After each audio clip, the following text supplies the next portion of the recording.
বিসমিল্লাহির রহমানির রহিম। পরম করুণাময় ও অসীম দয়ালু আল্লাহর নামে শুরু। ومن أحسن قولا ممن دعا إلى الله وعمل صالحا وقال إنني من المسلمين.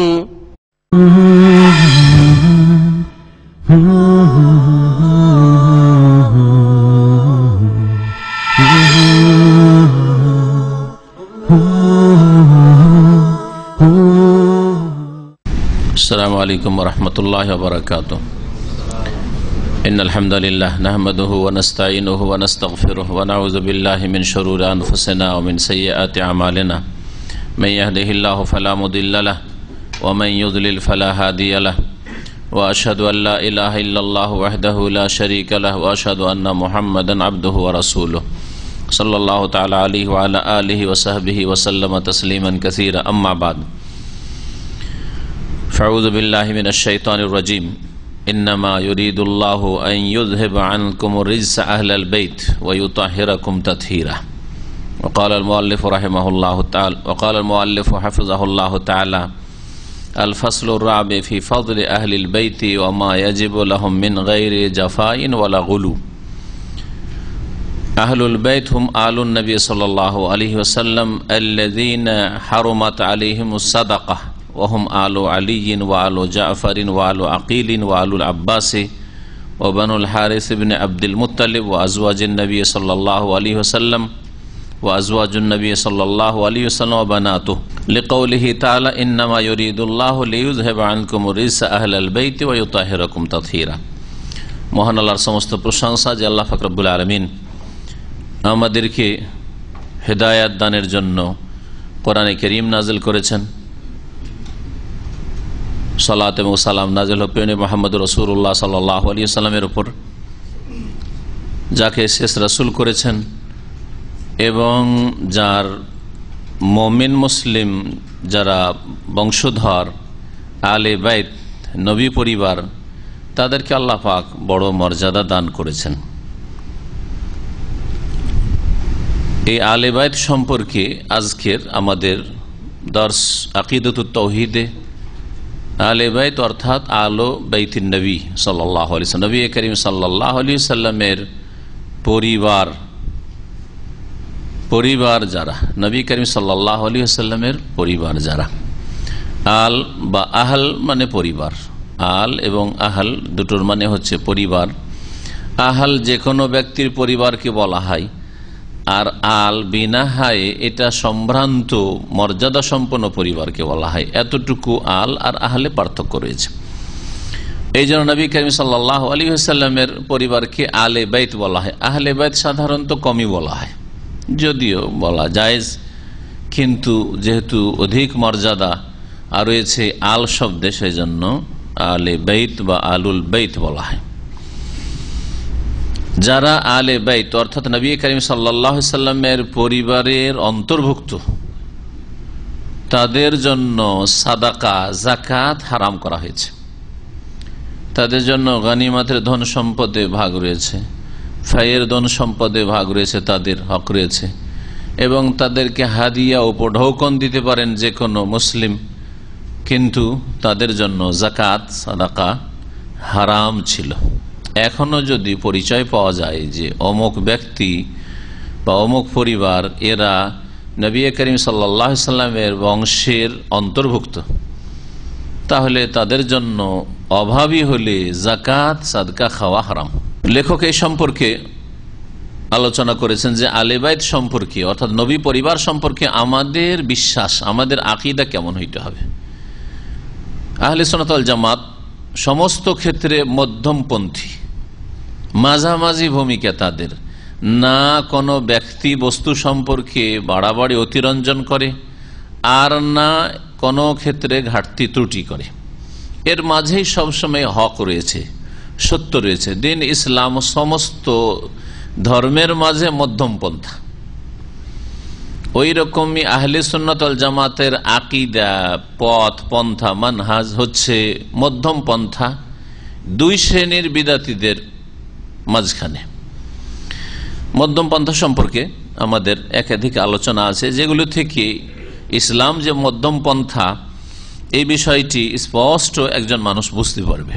আহলে সুন্নাত ওয়াল জামাত আহলে বাইত সম্পর্কে কি বলে এই সম্পর্কে আলোচনা করতে গিয়ে লেখক বলছেন, আল্লামা শেখ সালেহুল ফৌজান হাফিজাহুল্লাহ, আল ফাসলুর রাবে, চতুর্থ অধ্যায়, ফি ফজলে আহলিল বাইত, নবী করিম সাল্লাল্লাহু আলাইহি সাল্লামের বাড়ির সদস্য, আহলে বাইত মানে বাড়িওয়ালা, মানে পরিবারের ফজিলত সম্পর্কে, মর্যাদা মহত্ব সম্পর্কে, ওমা ইয়াজিবু লাহুম, আর তাদের জন্য কি আবশ্যক আমাদের উপর, মানে তাদের কি অধিকার প্রাপ্য রয়েছে আমাদের উপর, মিন গায়রে জাফাইন ওয়ালা গুলু, কোন রকমের ত্রুটি না করে এবং অতিরঞ্জন বাড়াবাড়ি না করে,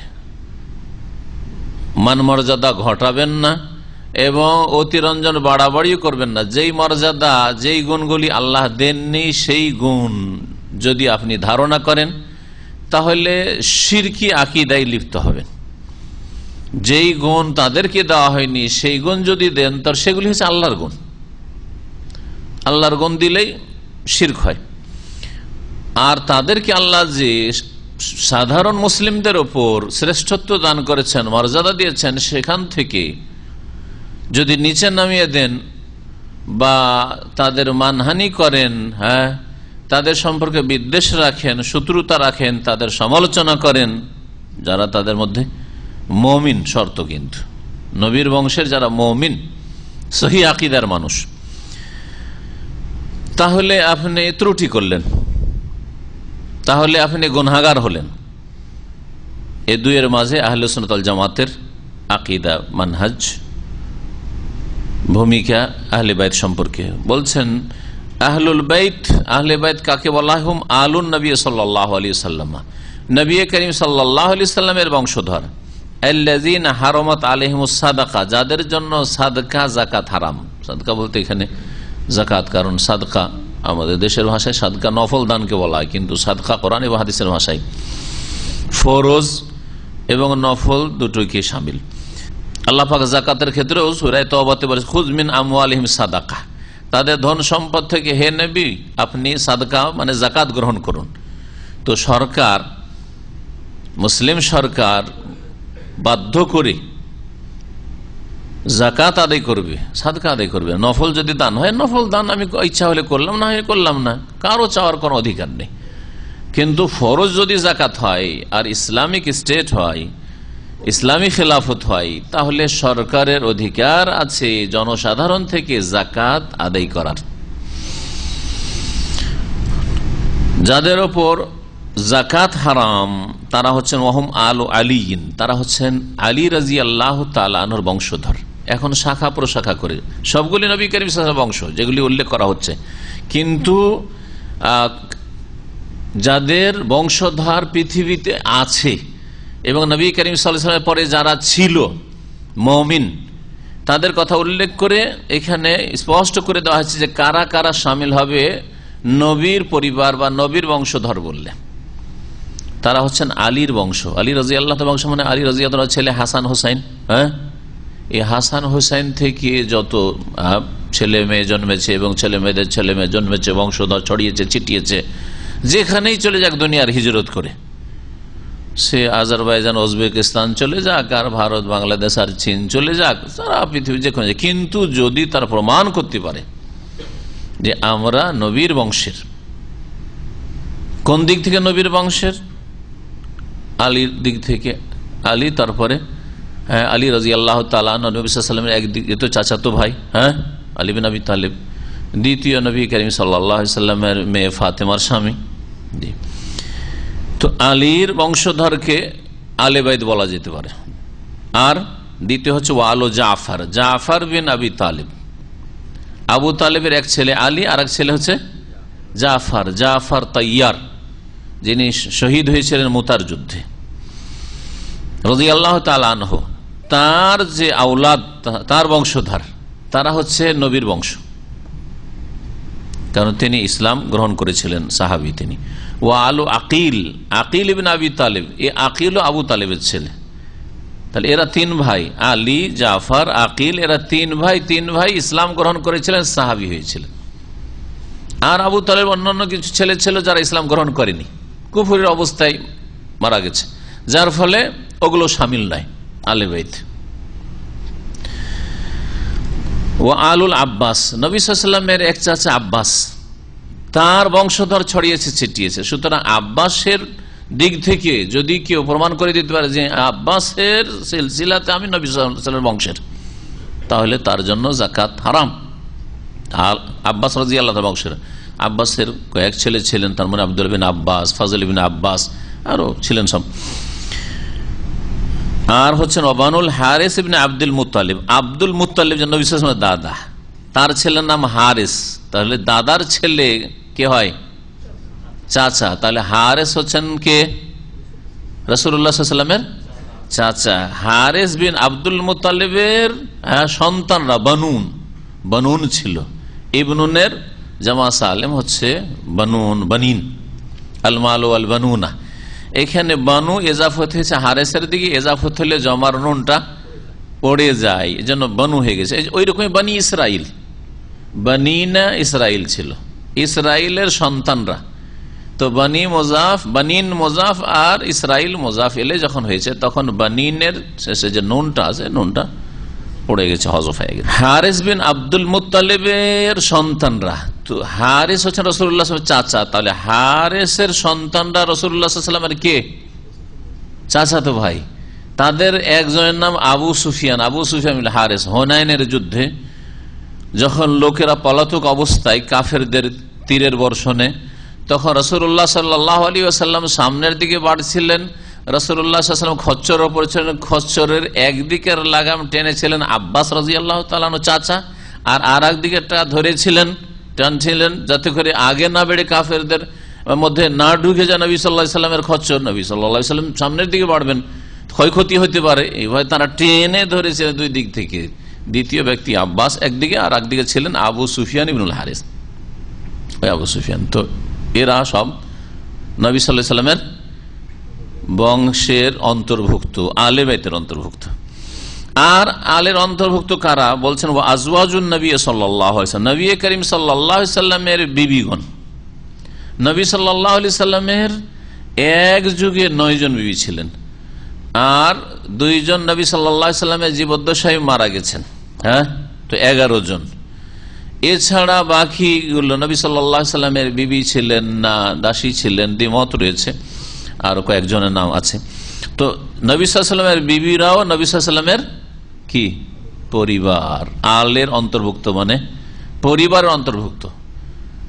আর স্বাভাবিক কথা, আজকেও যদি কাউকে কেউ যদি বলে আমার পরিবার ভালো আছে, তো পরিবার বলতে কি বোঝায়? হ্যাঁ, পরিবার স্বামী স্ত্রী আর ছেলে মেয়ে নিয়ে পরিবার। আর বাপ মা থাকলে বাপ মা পরিবার, বাপ মা আপনার বাড়িতে আছে, বাপ মা আপনার পরিবার, ঠিক না? আপনার যদি ধরেন ছেলের ছেলে মেয়েরা আছে হ্যাঁ বাড়িতে, তো ওরা আপনার পরিবার, আপনার পরিবারেরই সব।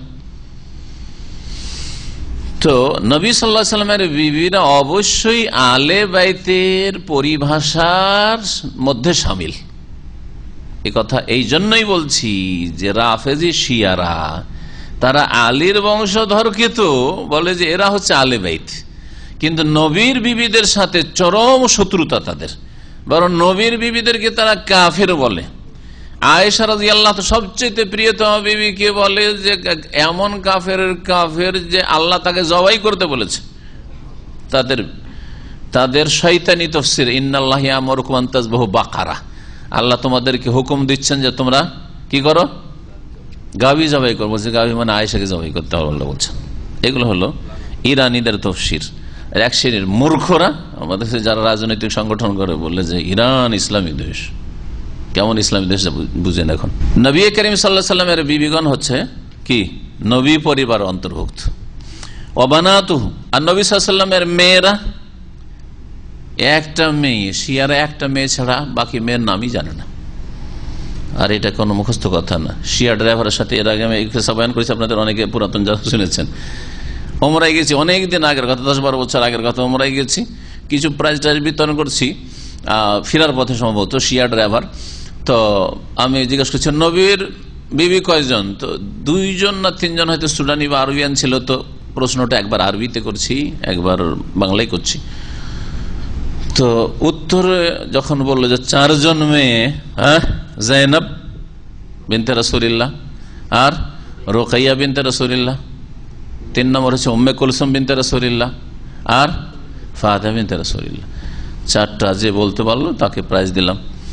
তখন আমি তো সামনের দিকে আছি, ওই শিয়া ড্রাইভার বলছে যে আউয়াল মাররা আসমাহ, জীবনে প্রথম শুনলাম যে নবীর 4 মেয়ে, তাদেরকে শিখানোই হয় না এই 3 মেয়ের নাম, শুধু ফাতেমা ফাতেমা।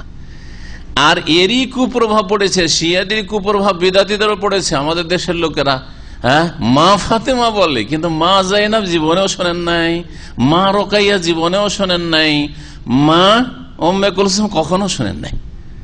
বুঝা গেছে? কত বিদাতি সুন্নিদের ওপর শিয়াদের কুপ্রভাব পড়েছে। শিয়াদের ধর্ম আর আমাদের দেশে কবর মাজারপন্থী সুফিদের ধর্মে খুব ঘনিষ্ঠ সম্পর্ক আছে। এরাও বাতেনি ব্যাখ্যার বিশ্বাস রাখে, ইরানি শিয়ারা আর অন্যান্য যারা রাফেজি আছে, এরাও বলে যে এগুলোর বাতেনি ব্যাখ্যা আছে। গভীরে প্রবেশ করতে হবে, শরিয়ার আলেমরা গভীরতায় প্রবেশ করতে পারে না, বাতেনি এলেম আছে। আর এই সুফি যতগুলি তরিকতলারা আছে, পীর মুরিদির ব্যবসায়ীরা আছে, তারাও বলে যে বাতেনি এলেম আর জাহিরি এলেম। জাহিরি এলেম শরীয়তের এলেম আলেম ওলামাদের কাছে আছে, আর বাতেনি এলেম পীরদের কাছে আছে। একই শিয়াদের কাছ থেকে নেওয়া ধর্ম এই সুফিজমটা। তাহলে নবী পরিবারে কারা কারা শামিল বলা হলো? আলীর বংশ, জাফারের বংশ, আকিলের বংশ, আব্বাসের বংশ, হারেস বিন আব্দুল মুত্তালিবের সন্তানরা, নবী সাল্লাল্লাহু আলাইহি ওয়াসাল্লামের বিবিগণ, নবী সাল্লাল্লাহু আলাইহি ওয়াসাল্লামের মেয়েগণ। হলো না? ব্যাস, সংক্ষেপে। লিকাউলিহি তাআলা, কারণ মহান আল্লাহর বাণী, মহান আল্লাহ ইরশাদ করেছেন সূরা আহজাবের আয়াত নম্বর 33-এ, ইন্নামা ইউরিদুল্লাহু লিইয়ুযহিবা আনকুমুর রিজসা আহলাল বাইত, নিঃসন্দেহে আল্লাহ পাক চান যে লিইয়ুযহিবা আনকুমুর রিজসা, তোমাদের থেকে অপবিত্রতা দূর করতে। তোমাদের থেকে আল্লাহ পাক কি করতে চান? অপবিত্রতা, নাপাকি দূর করতে চান। আহলাল বাইতে মানে ইয়া আহলাল বাইতে, হে নবী পরিবার। আহলাল বাইতে এখানে হারফে নেদা উজ্জ আছে, ওই জন্য লামে ফাতা হয়েছে। যেমন ইয়া আব্দুল্লাহ, ইয়া রাসূলুল্লাহ বলছেন, এরকম এখানে আহলাল বাইতে, ইয়া আহলাল বাইতে, হে নবী পরিবার। ওয়ায়ুতাহিরাকুম তাতহীরা, এবং তোমাদেরকে সুন্দরভাবে যথাযথ পরিষ্কার পরিচ্ছন্ন পবিত্র করতে চান। আল্লাহ তোমাদের নাপাকি দূর করতে চান। আর কি করতে চান? যাতে নাপাকি, আকীদা আমলের পাপের নাপাকি তোমাদের কাছে না আসে। আর তোমাদেরকে পূর্ণভাবে কি করতে চান? পাক পবিত্র করতে চান। মানে তোমাদেরকে পাক পবিত্র দেখতে চান, তোমরা অধিক পবিত্রতা অর্জন করবে, পাপ থেকে গুনাহ থেকে অনেক দূরে থাকবে এবং নেকির ক্ষেত্রে অগ্রগামী হবে। এই হচ্ছে নাপাকি থেকে পাক করা আর বা পাক থাকা আর পবিত্রতা অর্জন করা। কারণ আসল পবিত্রতা হচ্ছে গুনাহ থেকে পবিত্র হওয়া, আর সবচেয়ে বড় নাপাকি হচ্ছে গুনাহ, আর গুনাহের মধ্যে সবচেয়ে বড় নাপাকি হচ্ছে শিরকের গুনাহ।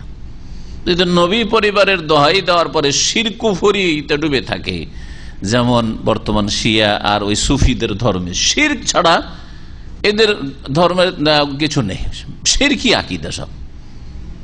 তাহলে আল্লাহ যে যাতে থেকে পাক করতে চেয়েছেন তাতেই তারা ডুবে আছে, ওই নাপাকিতে ডুবে আছে। আর যদি দাবি করে যে আমরা আওলাদের রাসূল, কোনো কাজে আসবে। ক্বালা ইমাম ইবনে কাসির রাহিমাহুল্লাহ তাআলা, ইমাম ইবনে কাসির রাহমাতুল্লাহ আলাইহি তাফসীর ইবনে কাসিরে বলে, সুম্মাল্লাযী লা ইউশাক্কু ফীহি বা লা ইয়াশুক্কু ফীহি মান তাদাব্বারাল কুরআন, অতঃপর যেই ব্যক্তি কোরআন নিয়ে গভীরভাবে চিন্তা করবে, গবেষণা করবে, সে কখনো সন্দেহ করতে পারবে না যে আন্না নিসা আন-নবী সাল্লাল্লাহু আলাইহি ওয়াসাল্লাম দাখিলাতুন ফি কওলিহি তাআলা, নবী সাল্লাল্লাহু আলাইহি ওয়াসাল্লামের বিবিগণ মহান আল্লাহর এই বাণীর অন্তর্ভুক্ত, মানে তারা আহলে বাইত নবী পরিবারের অন্তর্ভুক্ত।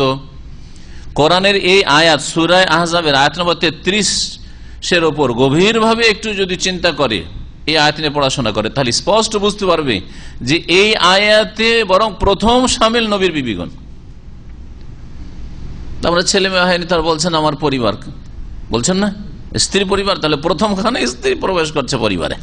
নবী করিম সাল্লাল্লাহু আলাইহি ওয়াসাল্লামের বিবিগণ এই আয়াতের অন্তর্ভুক্ত। কোন আয়াত? যে আয়াতটি বলো ইন্নামা ইউরিদুল্লাহু লিইউযহিবা আনকুম রিজসা আহলাল বাইত। এই আহলে বাইতের মধ্যে শামিল হচ্ছেন নবীর বিবিগণ। ওয়া ইউতাহিরুকুম তাতহীরা। কেন, কিভাবে?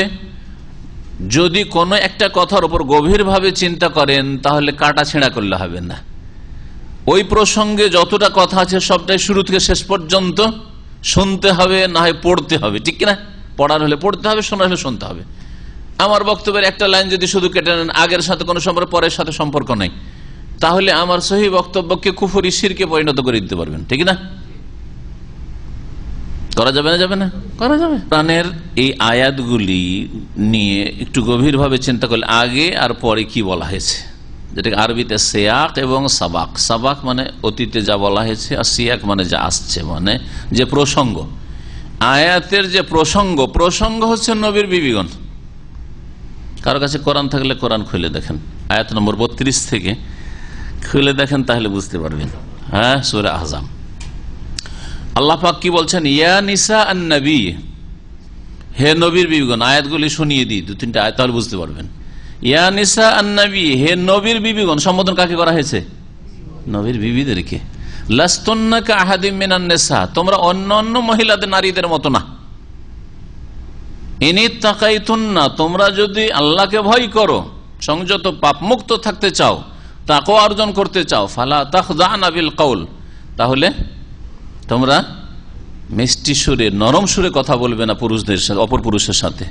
ফায়াতমা আল্লাযী ফী কলবিহি মারাজ, না হইলে যাদের অন্তরে পাপের ব্যাধি আছে, ব্যভিচারের ব্যাধি আছে, হ্যাঁ, প্রেমের ব্যাধি আছে, হ্যাঁ, যুবক যুবতীর সাথে প্রেম করতে চাই, এই সব অন্যায়ের ব্যাধি আছে, জেনা ব্যভিচারে লিপ্ত হতে চাই, কি করবে? লোভ লালসা করবে। যে মিষ্টি ভাষায়, নরম ভাষায় কথা বলছে মেয়েটি, তার মানে একে আকৃষ্ট করা যেতে পারে। ফায়াতমা আল্লাযী ফী কলবিহি মারাদ ওয়া কুলনা কাওলাম মারুফা, কিন্তু তোমরা ভালো কথা বলা, যেই কথাতে কোন রকম পাপের সম্ভাবনা না থাকে। তারপরের আয়াত দেখেন, এটা আয়াত হচ্ছে কত নম্বর? 32, 33, 34 আপনাদেরকে সরাবো। এখানে শুধু 33টা রয়েছে। ওয়াকারনা ফী বুয়ুতিকুন্না, মহিলাদেরকে সম্বোধন করা হয়েছে, এখানে কিন্তু পুরুষদের বলা হয়নি। বিশেষ করে ওয়াকারনা ফী বুয়ুতিকুন্না, হে মহিলারা, মানে হে নবীর বিবিরা। ওই যে নিসা নবী বলা হয়েছে, হে নবীর বিবিরা, তোমরা তোমাদের বাড়িতেই অবস্থান করো, বাইরে ঘোরাফেরা করি না এত বেশি। ওয়ালা তাবাররাজনা তাবাররুজাল জাহিলিয়াতিল উলা, আর প্রাচীন যুগের যে মূর্খতার যুগ ছিল, বর্বরতার যুগ ছিল, সেই যুগের নারীরা যেমন বক্ষ খুলে, পেট পিঠ খুলে, মাথা খুলে, চুল খুলে আর এইভাবে চলতো অর্ধ উলঙ্গ হয়ে, ওই রকম বেহায়া বেপরদায় চলাফেরা করিও না, ঘোরাফেরা করিও না। ওয়ালা তাবাররাজনা তাবাররুজাল জাহিলিয়াতিল উলা। তাহলে আর কি করতে হবে? ওয়াকিমনা সালাত, হে নবীর বিবিরা, তোমরা কি করো? সালাত প্রতিষ্ঠা করো, নামাজ কায়েম করো। ওয়া আতিনা যাকাত, আর যাকাত আদায় করো, পয়সা থাকলে যাকাত দাও।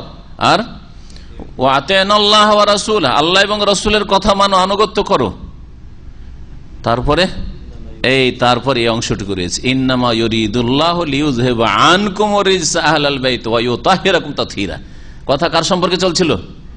নবীর বিবিদের করতে করতে তারপরে বলছে আল্লাহ তোমাদের থেকে নাপাকি দূর করতে চান, হে নবী পরিবার, হে নবী পরিবার। প্রথমে শুরু করা হয়েছে 32 নম্বর আয়াত নিসান নবী দিয়ে, ঠিক না? আর তারপরে বলছে আহলাল বাইত, আর তোমাদেরকে পবিত্র করতে চান সুন্দর করে। তারপরে শুনে, তারপরে কি আছে? আগের অংশ কথা প্রসঙ্গ, তাহলে আগের প্রসঙ্গটা হচ্ছে নবীর বিবিগণ। পরেও দেখেন তারপরে আয়াতে, তারপরে কি রয়েছে? ওয়াজকুরনা মা ইউতলা ফি বুয়ুতিকুন্না মিন আয়াতিল্লাহি ওয়াল হিকমাহ, আর তোমরা স্মরণ করতে থাকো, আলোচনা করতে থাকো, চর্চা করতে থাকো, মানে একে অপরকে শিখাও। ওয়াজকুরনা, চর্চা করতে থাকো, মা ইউতলা ফি বুয়ুতিকুন্না, যা তোমাদের বাড়িতে পাঠ করানো হচ্ছে। জিবরাইল এসে ওহী নিয়ে আসছে আর নবীকে পাঠ করাচ্ছে। কার বাড়িতে? নবীর বাড়িতে। আর বিশেষ করে জিবরাইল ওহী নিয়ে আসতেন মা আয়েশা রাদিয়াল্লাহু তাআলার কক্ষে, যেই কক্ষে নবী করিম সাল্লাল্লাহু আলাইহি সাল্লামের কবর মোবারক রয়েছে, সেই কক্ষে বিছানায় শুয়ে থাকতেন রাসূলুল্লাহ সাল্লাল্লাহু আলাইহি সাল্লাম। মা আয়েশাও শুয়ে আছেন, জিবরাইল ওহী নিয়ে চলে আসতেন 7 আসমানের উপর থেকে। এই সৌভাগ্য একমাত্র বিবিদের মধ্যে, যে একই লেহাফে, লেহাফ বুঝেন তো? হ্যাঁ, লেহাফ লেহাফ আরবি শব্দ, কিন্তু লেহাফ তো ব্যবহার করা হয়, ওইটাকে বিকৃত করে আমাদের অঞ্চলের লোকেরা লেয়াপ বলে। লিহাফ শব্দটি লাম হা আলিফ ফা, লিহাফ আরবি শব্দ, এটা লেপ করে দিয়েছেন বাংলায়। একই লেহাফে হাদিস এসছে, সেই হাদিস নবী সাল্লাল্লাহু আলাইহি ওয়াসাল্লাম শুয়ে আছেন বিবির সাথে, আর জিবরাইল নিয়ে চলে এসছে ওহী। তোমাদের বাড়িতে যা পাঠ করা হচ্ছে, কার বাড়িতে? তাহলে বিশেষ করে আয়েশা রাদিয়াল্লাহু তাআলার বাড়িতে। মা ইউতলা ফি বুয়ুতিকুম মিন আয়াতিল্লাহ, আল্লাহর আয়াত কি পাঠ করা হচ্ছে তাও আল্লাহ বলেন। আল্লাহর আয়াত মানে কোরআন কারীমের আয়াত, ওয়াল হিকমা আর প্রজ্ঞার কথা, হিকমতের কথা মানে কোরআন হাদিসের কথা। আয়াতুল্লাহর পাশে যখন হিকমত বলা হবে তখন কোরআন এবং হাদিস দুই ওহী তাফসীর করেছেন মুফাসসিরিন গবেষকরা। আর তারপরে ইন্নাল্লাহা কানা লাতিফান খাবীর। এখন দেখলেন, তাহলে স্পষ্ট বোঝা গেল যে এখানে আহলে বাইত বলতে যারা বিশেষভাবে এখানে যাদের কথা উল্লেখ করে তারা হচ্ছেন কারা?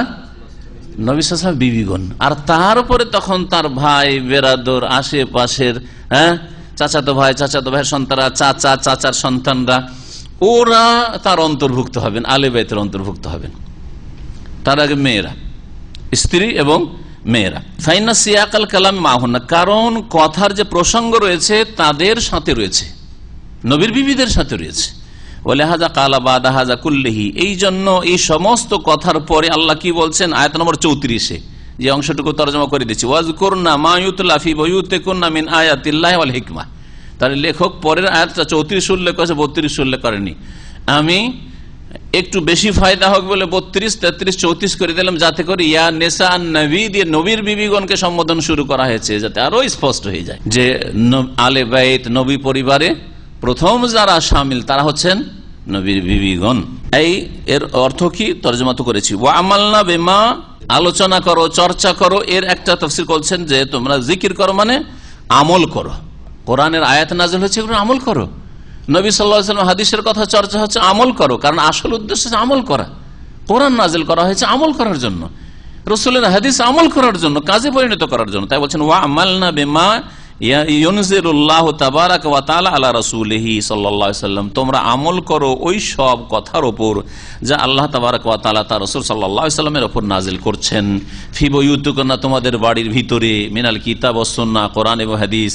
কালাহু কাতাদা ওয়া গায়রু ওয়াহিদ, এই তাফসীর ইমাম কাতাদা প্রখ্যাত তাবেঈ করেছেন আর অন্যরা করেছেন। ওয়াজকুরনা হাযিহিন নি'মাত, আর ওয়াজকুরনার মধ্যে এই তাফসীরও শামিল, একটা আমল করা। আমি চর্চা করা বললাম আলাপ আলোচনা শিক্ষা দিয়ে, কারণ শিক্ষার চর্চা না হলে মুখস্থ থাকবে না, ভুলে যাবে, ওটাও শামিল এতে। মুখস্থ করার সাথে সাথে তার অর্থ বোঝা। চর্চা করা মানে আমরা কোরআন চর্চা করছি, মানে কি কোরআন পড়ছি ও কোরআনের অর্থও বুঝছি, তাই না? জি, আমল করার চেষ্টা করছি, প্র্যাকটিস করছি, চর্চা আমল করছি। আর কি আল্লাহর এই যে নিয়ামত, তোমাদের ঘরে কোরআন নাযিল হচ্ছে, এই নিয়ামতকে স্মরণ করো, শুকরিয়া আদায় করো। যেই বৈশিষ্ট্য তোমাদেরকে দেওয়া হয়েছে আর কাউকে দেওয়া হয়নি। আর কারো বাড়িতে কোরআন নাযিল হয়, তোমাদের বাড়িতে ঘরে কোরআন নাযিল হচ্ছে। ওয়াজকুরনা হাযিহিন নি'মাত, এই নিয়ামতকে স্মরণ করো। আল্লাতী খুসসিসতুন্না বিহা মিন বাইনিন নাস, যা দিয়ে তোমাদেরকে খাস করা হয়েছে, বিশেষিত করা হয়েছে অন্য অন্য লোককে বাদ দিয়ে। অন্য লোকেদের বাড়িতে কোরআন নাযিল হয় না, বরং তোমাদের বাড়িতে নবী করিম সাল্লাল্লাহু আলাইহি ওয়াসাল্লামের উপর কোরআন নাযিল হচ্ছে। আন্নাল ওয়াহী ইয়ানজিলু ফি বুয়ুতিকুন্না, ওহী তোমাদের বাড়িতে নাযিল হচ্ছে, দুনা সাইরিন নাস, অন্য কারো বাড়িতে নাযিল হয় না।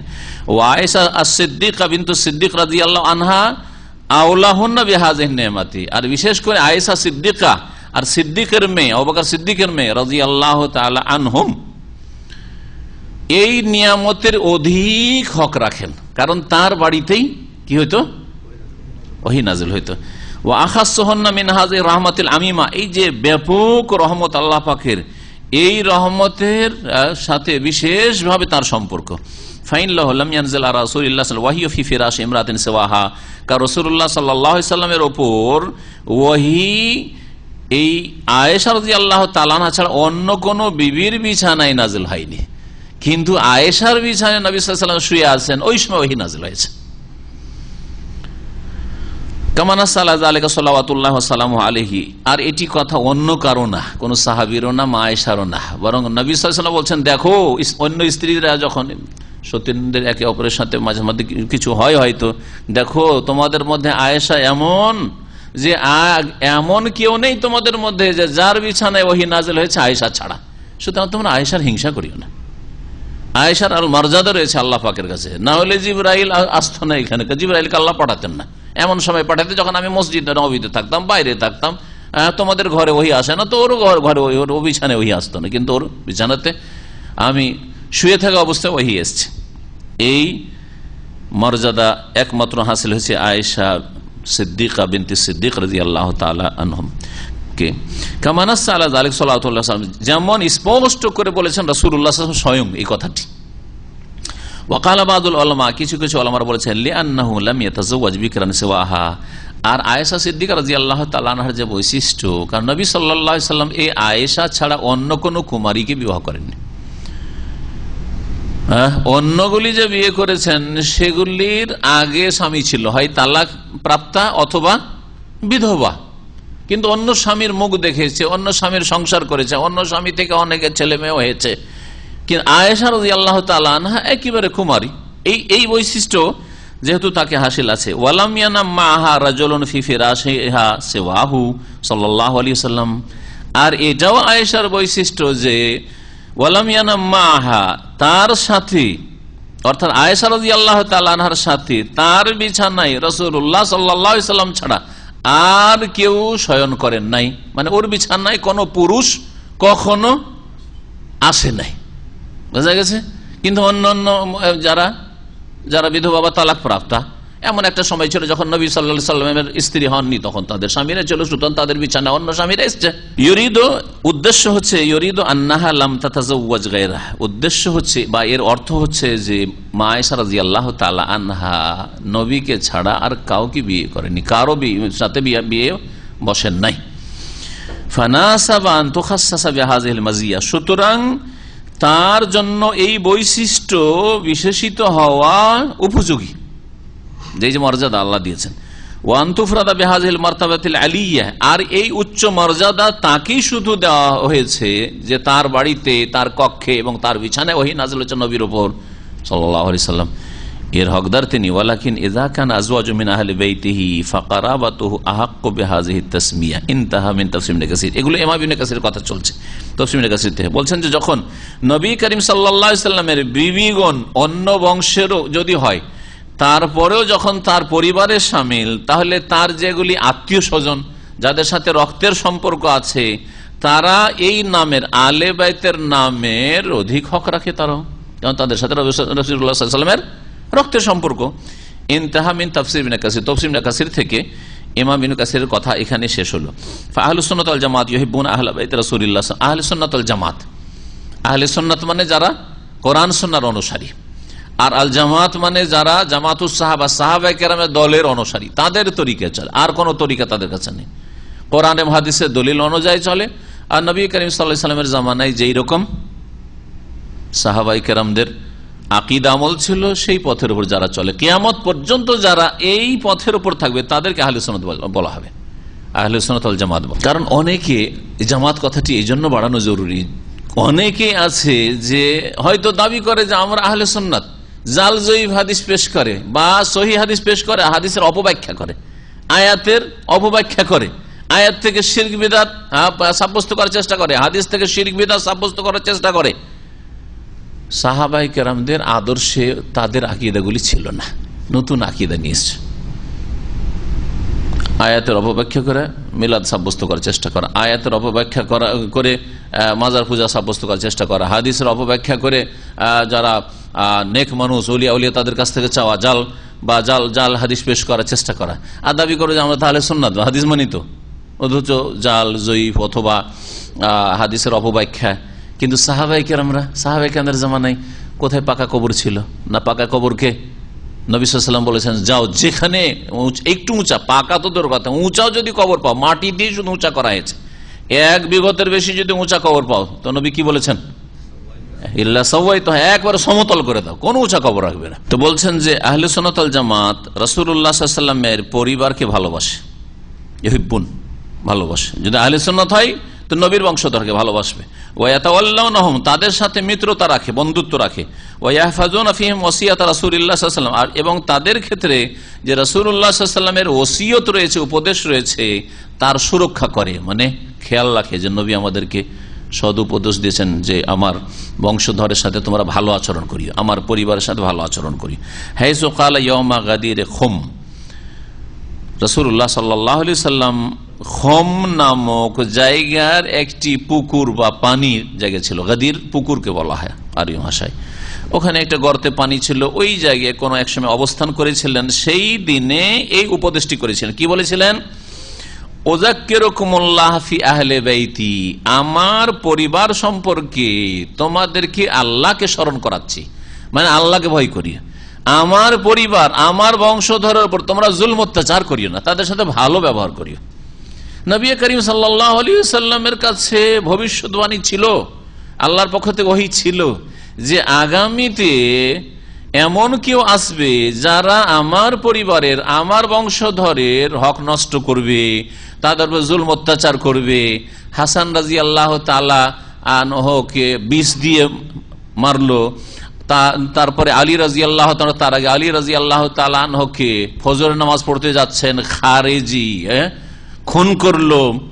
তারপরে হোসেন রাদিয়াল্লাহু তাআলা আনহুকে ডাকলো ইরাকের লোকেরা, আর যখন ওখানে ইবনে জিয়াদ জালেমের চাপের মুখে তারা আসলো যে তোরা যদি 7 দিস তো তোদের একটা বাচ্চাকে রাখবো না, এক রাতের মধ্যে সব পাল্টে গিয়ে ওরাই যারা ডেকেছিল হাজার হাজার চিঠি দিয়ে যে আসেন আসেন আপনাকে খলিফা মানবো আর এদেরকে তাড়িয়ে দেবো, ওরাই রাতারাতি ফিরে গিয়ে সকালবেলা হোসেন রাদিয়াল্লাহু তাআলার বিরুদ্ধে অস্ত্র ধরে লড়াই করছে ইবনে জিয়াদের তরফ থেকে। আর হোসেন রাদিয়াল্লাহু তাআলা তার পরিবারকে খুন করলো। আর যেহেতু খুন করেছে এরা ডাকাত, তো ডাকাত যদি কান্না না করে তো ডাকাত তো ধরা পড়ে যাবে। সেই জন্য কুফার লোকের, ইরাকের লোকেরা বেশি কান্নার মাতম শুরু করলো। তো হোসেনকে আসলে খুন করেছে শিয়া রাফেজি ইরাকিরা, আর ওরাই কান্না করেছে, আজ পর্যন্তই কান্না করেছে যাতে করে তাদের এই অপরাধকে ঢেকে রাখা সম্ভব হয়। আরবিতে টিকে তারপরে মান কাতালাল হুসাইন, হুসাইনের খুনি কে? হুসাইনের খুনি হচ্ছে শিয়ারে, যারা মাতম করে আজকাল, বুক চাপড়ায় আর নিজেকে রক্তে রক্তিত করে প্রতি বছর 10 মুহররম, তারাই খুন করেছে, তাদের পূর্বপুরুষরা খুন করেছে। আহলুস সুন্নাতি ইউহিব্বুনাহুম ওয়া ইউকরিমুনাহুম, আহলুস সুন্নাত ওয়াল জামাত নবী সাল্লাল্লাহু আলাইহি ওয়াসাল্লামের পরিবারকে ভালোবাসে, তাদের মান ইজ্জত দেয়, সম্মান করে। লিআন্না যালিকা মিন মুহাব্বাতিন নবী সাল্লাল্লাহু আলাইহি ওয়া ইকরামি, কারণ এটি হচ্ছে নবী সাল্লাল্লাহু আলাইহি ওয়াসাল্লামের ভালোবাসা এবং শ্রদ্ধা সম্মানের অন্তর্ভুক্ত। কারো পরিবার, কারো ছেলে মেয়েকে যদি আপনি শ্রদ্ধা সম্মান করেন, তার মানে তার মূল ব্যক্তির, তার বাপ হয়তো আপনার কাছে খুব প্রিয়জন বা তার দাদা প্রিয়জন, সেজন্য তাদেরকে ভালোবাসছেন আপনি, তাদের ছেলেদেরকে, ঠিক না? যালিকা বিশর্ত, আর এটা এই শর্তে, কিন্তু একটা শর্ত আছে। নবী পরিবার, নবী পরিবার বলে ঢালাহারে যাকে তাকে বেনামাজি বলছে আওলাদে রসুল, কবর মাজার পূজারি আওলাদে রসুল, ভণ্ড পীর আওলাদে রসুল, না চলবে না। কোরআন সুন্নাহর অনুসারী হইতে হবে, ইসলামের বাস্তবায়নকারী হইতে হবে, আল্লাহ ভীরু পরেজগার হইতে হবে, তাহলে সত্যিকার নবী পরিবার, তখন তাদেরকে ভালোবাসতে। নবীর পরিবার হওয়ার সাথে, মানে নবীর বংশের হওয়ার সাথে সাথে যদি তারা সৎকর্মশীল হয়, তাহলে মান মর্যাদা, মহাব্বত, ভালোবাসার, শ্রদ্ধা সম্মান পাওয়ার হক রাখে। আর যদি রক্তের দিক থেকে তো নবীর বংশের আওলাদে রসুল যদি প্রমাণও করতে পারে, কিন্তু আকীদা, আমলে, আখলাক, চরিত্রে নবীর সাথে কোনো সম্পর্ক নাই, নবী তাওহীদ নিয়ে এসেছেন, এরা শিরকের প্রচার করে, নবী শিরককে ধ্বংস করার জন্য এসে এরা শিরক, কবর মাজার পূজা, দুর্গা থেকে দরগা ধরিয়েছে। নবী করিম সাল্লাল্লাহু আলাইহি ওয়াসাল্লামের বিপরীত নবীর তরিকা বাদ দিয়ে তারা বহু বিদাত আবিষ্কার করেছে। এরা হচ্ছে মিলাদের বিদাতি, এরা কিয়ামের বিদাতি, এরা পীর মুরিদের বিদাতি, এরা সুফিবাদের বিদাতি, এরা তরিকতের বিদাতি। আর বিদাতের শেষ নেই। বলছে আওলাদে রসুল, না কোনো মর্যাদা নেই। আওলাদে রসুল, চেহারা দেখে চেনা যায় না যারা মুসলিম। আওলাদে রসুল বলছে নামাজ নেই, না কোনো মূল্য নেই। কারণ নবী করিম সাল্লাল্লাহু আলাইহি ওয়াসাল্লাম হাদিস রয়েছে, মান বাত্তা বিহি আমালুহু, আর একটা মান আবতা বিহি আমালুহু, দুই রকমের রয়েছে, মাবি ফাল থেকে রয়েছে, তাফিল থেকে রয়েছে। কারো আমল যদি কাউকে পিছিয়ে দেয়, মানে আপনার আমলে, কর্মের দিক থেকে, আমলে আখলাক, আমল ইবাদত বন্দেগীর দিক থেকে আপনি পিছিয়ে আছেন, আর বংশের দিক থেকে আপনি একবার নবীর বংশের, শেখুল হাদিসের, আল্লামা হুজুরের বংশের, লাম ইউসরে বিহি নাসাবহু, তাহলে তার বংশ তাকে কখনো এগিয়ে দিতে পারবেন না, অগ্রগামী করতে পারবে না। নবীর যেমন আপন চাচা আব্বাস, হামজা চাচা, তেমন নবীর চাচা তো আবু লাহাব। এদিকে হামজা হচ্ছেন সৈয়দুস শাহাদা ওহুদের, ঠিক না? এক চাচা সৈয়দুল শুহাদা, শহীদদের সবচেয়ে শ্রেষ্ঠ শহীদ, আর এক চাচা সম্পর্কে কিয়ামত পর্যন্ত কোরআনে তেলাওয়াত হইতে আছে তাব্বাত ইয়াদা আবি লাহাব ওয়া তাব, আবু লাহাবের 2 হাতও ধ্বংস হোক আর আবু লাহাব নিজেও ধ্বংস হোক। কত লোক তেলাওয়াত করেছে আর করবে আর করছে এখন, আর কিয়ামত পর্যন্ত হবে এই তেলাওয়াত। বলেন তো দেখি কত বদ্ধ অভিশাপ পড়ছে, অথচ নবীর চাচা এটা। তাহলে বোঝা গেল যে শুধু রক্তের সম্পর্ক কাজে আসবে না, একই রকম রক্তের চাচা, এটাও চাচা ওটাও চাচা, কোনো কাজে আসলো না। তাই বলছেন শেখ যে ওয়াজালিকা বিশার, এটা কিন্তু এক শর্তে, ভালোবাসবো এবং মর্যাদা দেবো, সম্মান করব। শর্ত হচ্ছে আইয়াকুনু মুত্তাবিঈন লিসুন্নতি, যেন তারা সুন্নতের অনুসারী হয়, নবীর তরিকার অনুসারী হয়। মুস্তাকিমিন আলাল মিল্লাতে, আর ইসলামের ওপর, মিল্লাত মানে মিল্লাত ইসলামিয়া, ইসলামের ওপর যেন তারা অটল হয়, সোজা হয়। নামাজ 5 ওয়াক্ত নামাজি, ফরজ ওয়াজিব আদায় করে, হারাম নাজায়েজ থেকে বেঁচে থাকে, সুদখোর, ঘুষখোর, বেঈমান, জালেম। হ্যাঁ, কোন দেশের হয়তো ধরেন মাশাআল্লাহ নবীর বংশ আর রাজ পরিবার, নবীর বংশ আর রাষ্ট্রপতি প্রধানমন্ত্রীর বংশ, কোন দেশে থাকতে পারে। 2 দেশে এখনো নবীর বংশের দাবিদার আছে, 2টো দেশ আছে পৃথিবীতে মুসলিম দেশ, যে 2 দেশের বর্তমান প্রেসিডেন্ট বা রাষ্ট্রপতি তারা বলছে আমরা নবীর বংশের। এখন এদের আকীদা, ইবাদত, আখলাক, চরিত্র, জুলমুক্ত হওয়া যদি থাকে নবীর তরিকা, তাহলে তাদের জন্য ভালোবাসা রয়েছে। আর না হলে শুধু শুধু তারা দাবি করে বা প্রমাণ করে দিতে পারে যে আমরা নবীর বংশের, কোন মর্যাদা নেই, কোন মর্যাদা নেই। একটা হচ্ছে জর্ডন, উর্দুনের নাম, এই জন্য ফুল নেম হচ্ছে উর্দুনের আল মামলাকাতুল উর্দুনিয়াতিল হাশেমিয়া, হাশেম গোত্রের দাবিদার তারা। এটা হচ্ছে জর্ডন। আর আরেকটি হচ্ছে মরক্কো, মালিক হাসান হাসান আসানি, যারা লিখে হাসান, এরা হচ্ছে, এই পরিবার হচ্ছে মরক্কের রাজা, এরাও নবীর বংশ যে বলা হচ্ছে, তারা বলছে আর কি। এদের সম্পর্কে এরা আগে থেকে বলে আসছে যে এর কারণ এদের জর্ডনের যারা রাজা বা প্রেসিডেন্ট, এদের পূর্বপুরুষরা শরীফ মক্কার এরা ছিল, তুর্কি আমলে এরা গভর্নর ছিল, তো এরা নবীর বংশের। কিন্তু কথা হচ্ছে যে সুন্নতের অনুসারী হইতে হবে, ইসলামের উপর অটল থাকতে হবে, কামা কানা আলাইহি সালাফুহুম, যেমন তাদের পূর্বপুরুষরা ছিলেন ইসলামের উপর। আব্বাস ও বানু আব্বাসের মতো হইতে হবে, আব্বাসের সন্তানদের মতো, আব্দুল্লাহ বিন আব্বাসের মতো হইতে হবে, ফজল বিন আব্বাসের মতো হইতে হবে। ওই রকম উচ্চ ইমানের নয় হোক, আর সাহাবীর মর্যাদা পাবে না, কিন্তু ওই তরিকাতে থাকতে হবে, ওই তরিকাতে থাকতে হবে।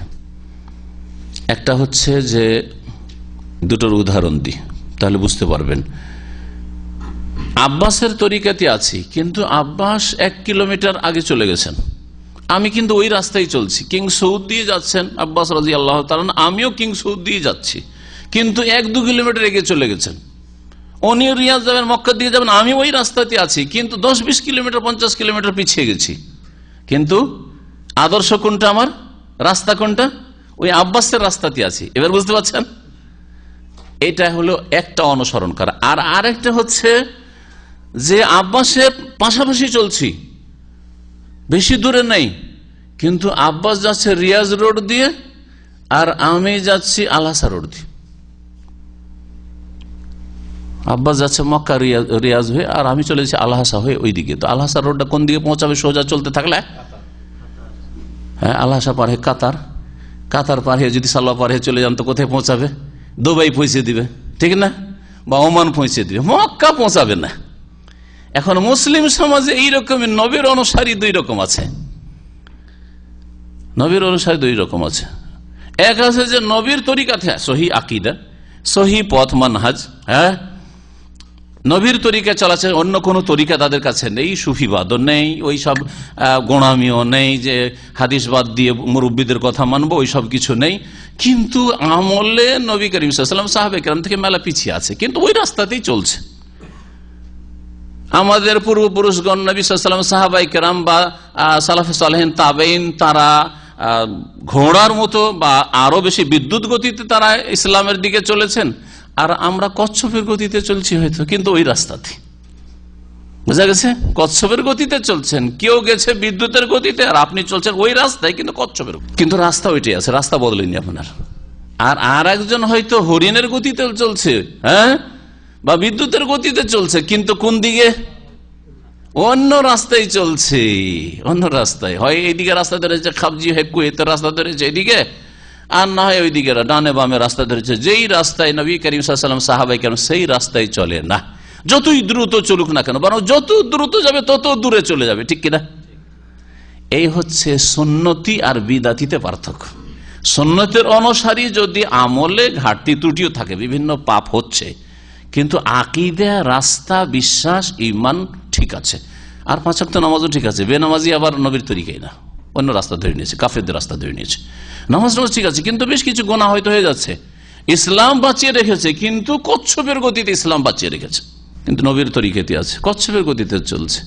অনেক বিলম্ব হইলেও জান্নাতে পৌঁছিবে। এবার বুঝতে পেরেছেন? যারা আগে বিদ্যুতের গতিতে গিয়েছে, ঘোড়ার গতিতে গেছে, হরিণের গতিতে গেছে, তারা আগে জান্নাতে চলে গেছে। এরা কচ্ছপের গতিতে যেহেতু মুসলমান চলছে, নবীর তরিকায় যাবে জান্নাতে, কিন্তু অনেক দেরিতে, হাসরের মাঠে শাস্তি, বালা মুসিবত, ঘামে হাবুডুবু করা, আর তারপরে হতে পারেও যে জাহান্নামে কিছুদিন চলেই যেতে হইল এই কচ্ছপের গতিতে থাকার কারণে, কিন্তু একদিন উঠে জান্নাতে আসবে। কারণ কোন রাস্তায় ছিল? নবীর রাস্তায় ছিল, সাহাবায়ে কেরামের রাস্তায় ছিল, আহলে সুন্নাত ওয়াল জামাতের রাস্তায় ছিল, জান্নাতের রাস্তায় ছিল। এটাই হচ্ছে জান্নাতের রাস্তা। আর যারা দ্রুত গতিতে চলেছে কিন্তু রাস্তা অন্যদিকে, জান্নাতের রাস্তায় চলেনি, নবীর রাস্তায় নয়, আহলে সুন্নাত ওয়াল জামাতের রাস্তায় নয়, সাহাবায়ে কেরামের রাস্তায় নয়, তো যতই দ্রুত চলুক না কেন, দ্রুত গিয়ে নবী সাল্লাল্লাহু আলাইহি ওয়াসাল্লাম পর্যন্ত পৌঁছিতে পারবে না। তাহলে যারা নকশবন্দি তরিকা, চিশতি তরিকা, কাদেরি তরিকা, আর সাহারওয়ার্দী তরিকা, মুজাদ্দিদি তরিকা, এই সাবেরি তরিকা, আর অমক তরিকা, তমক তরিকায় চলছে, এই তরিকাগুলি ওই দিকে যাচ্ছে না, আহলে সুন্নাত ওয়াল জামাতের দিকে যাচ্ছে না। কোন দিকে যাচ্ছে? যতই দ্রুত, মানে যতই ইবাদতবন্দি করুক, খুব জিকির করছে, হয়তো সারা রাত ইবাদতবন্দি করছে, কিন্তু এই দ্রুত যাচ্ছে, উল্টো দিকে যাচ্ছে, যার ফলে কাজে আসবে না, জাহান্নামের রাস্তার দিকে চলে যাচ্ছে। এবার বুঝতে পেরেছেন এই পার্থক্য? অনেকে কিন্তু এই পার্থক্য করে না।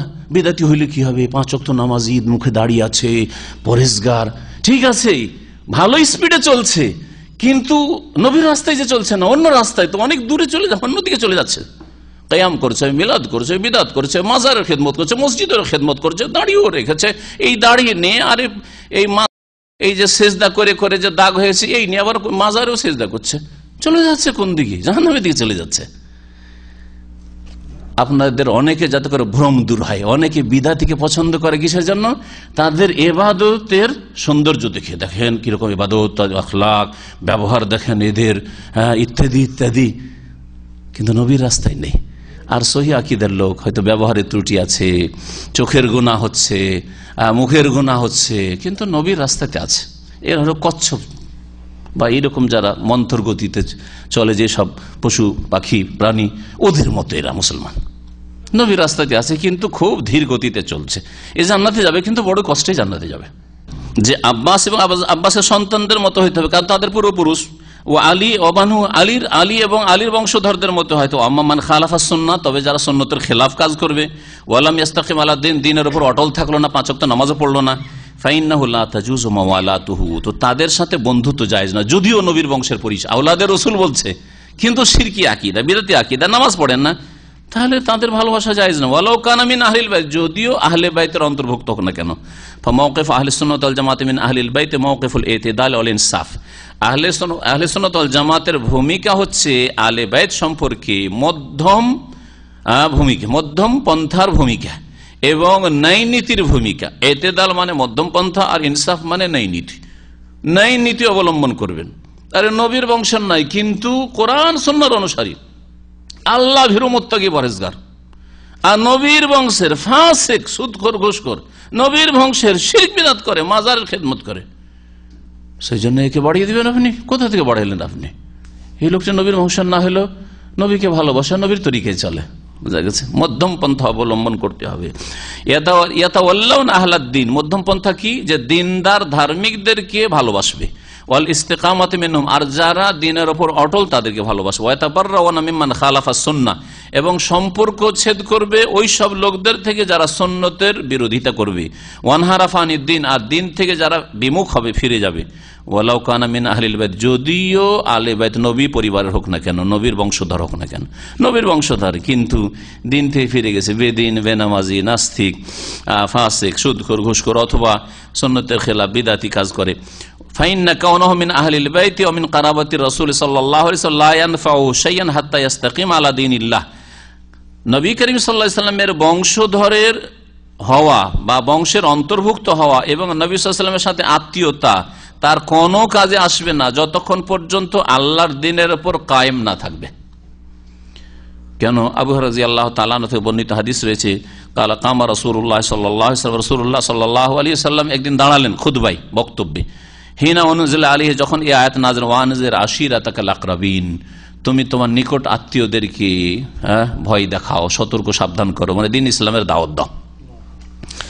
নবী সাল্লাল্লাহু আলাইহি ওয়াসাল্লাম দাঁড়িয়ে যে খুতবা বলেছিলেন তার বিষয়বস্তু ছিল, ইয়া মাশারা কুরাইশ, হে কুরাইশের দল, আও কালিমাতান নাহওয়া, অথবা এইরকমই কোন বাক্য বলেছিলেন, ইশতারু আনফুসাকুম, তোমরা নিজেদেরকে রক্ষা করো, নিজেদেরকে ক্রয় করো, নিজেদেরকে রক্ষা করো, নিজের জান বাঁচাও। লা উগনি আনকুম মিনাল্লাহি শাইআ, আল্লাহর আযাব থেকে রক্ষা করতে আমি কোনো কাজে আসতে পারবো না। আমল যদি না থাকে, আকীদা ঠিক না থাকে, তো আল্লাহর আযাব তোমাদেরকে বাঁচাইতে পারবো না। কুরাইশ বংশ বলে, ইয়া আব্বাস ইবনে আব্দুল মুত্তালিব, হে আব্দুল মুত্তালিবের ছেলে আব্বাস, লা উগনি আনকা মিনাল্লাহি শাইআ, আল্লাহর আযাব থেকে তোমাকে কোনো ক্ষেত্রে আমি বাঁচাতে পারবো না, তোমার যদি আমল ঠিক না থাকে, ইবাদত ঠিক না থাকে।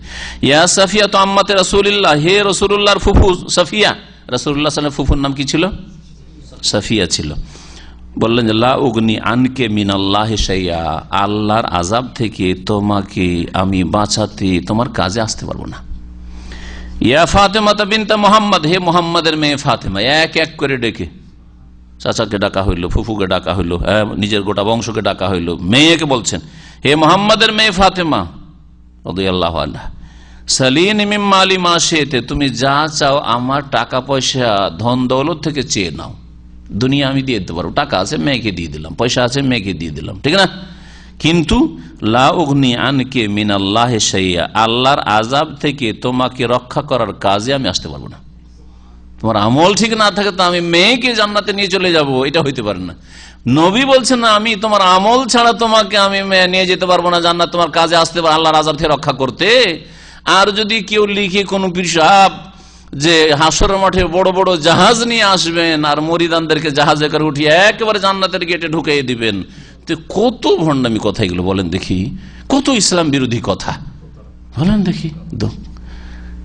আকীদা আমল ছাড়া, ইসলাম হচ্ছে কাজের নাম, কাজের নাম, অন্তরের কাজ বিশ্বাস করা, জবানের কাজ স্বীকার করা, আর অঙ্গ প্রত্যঙ্গের কাজ হচ্ছে কাজে পরিণত করা। এই তিনটি কাজ যদি ঠিক থাকে, ফরজ ওয়াজিব আদায় করেন, আর অঙ্গ প্রত্যঙ্গকে আর অন্তরকে আর জবানকে যদি হারাম থেকে বাঁচাইতে পারেন, তো আপনি যেখানকারই হন না কেন, আপনি শূদ্রর সন্তান হন, আপনি ডোমচামারের সন্তান হইলেও আপনি জান্নাতি। আর নবীর বংশেরও যদি হয়, আবু লাহাব হইতে হবে যদি আকীদা আমল ঠিক না থাকে।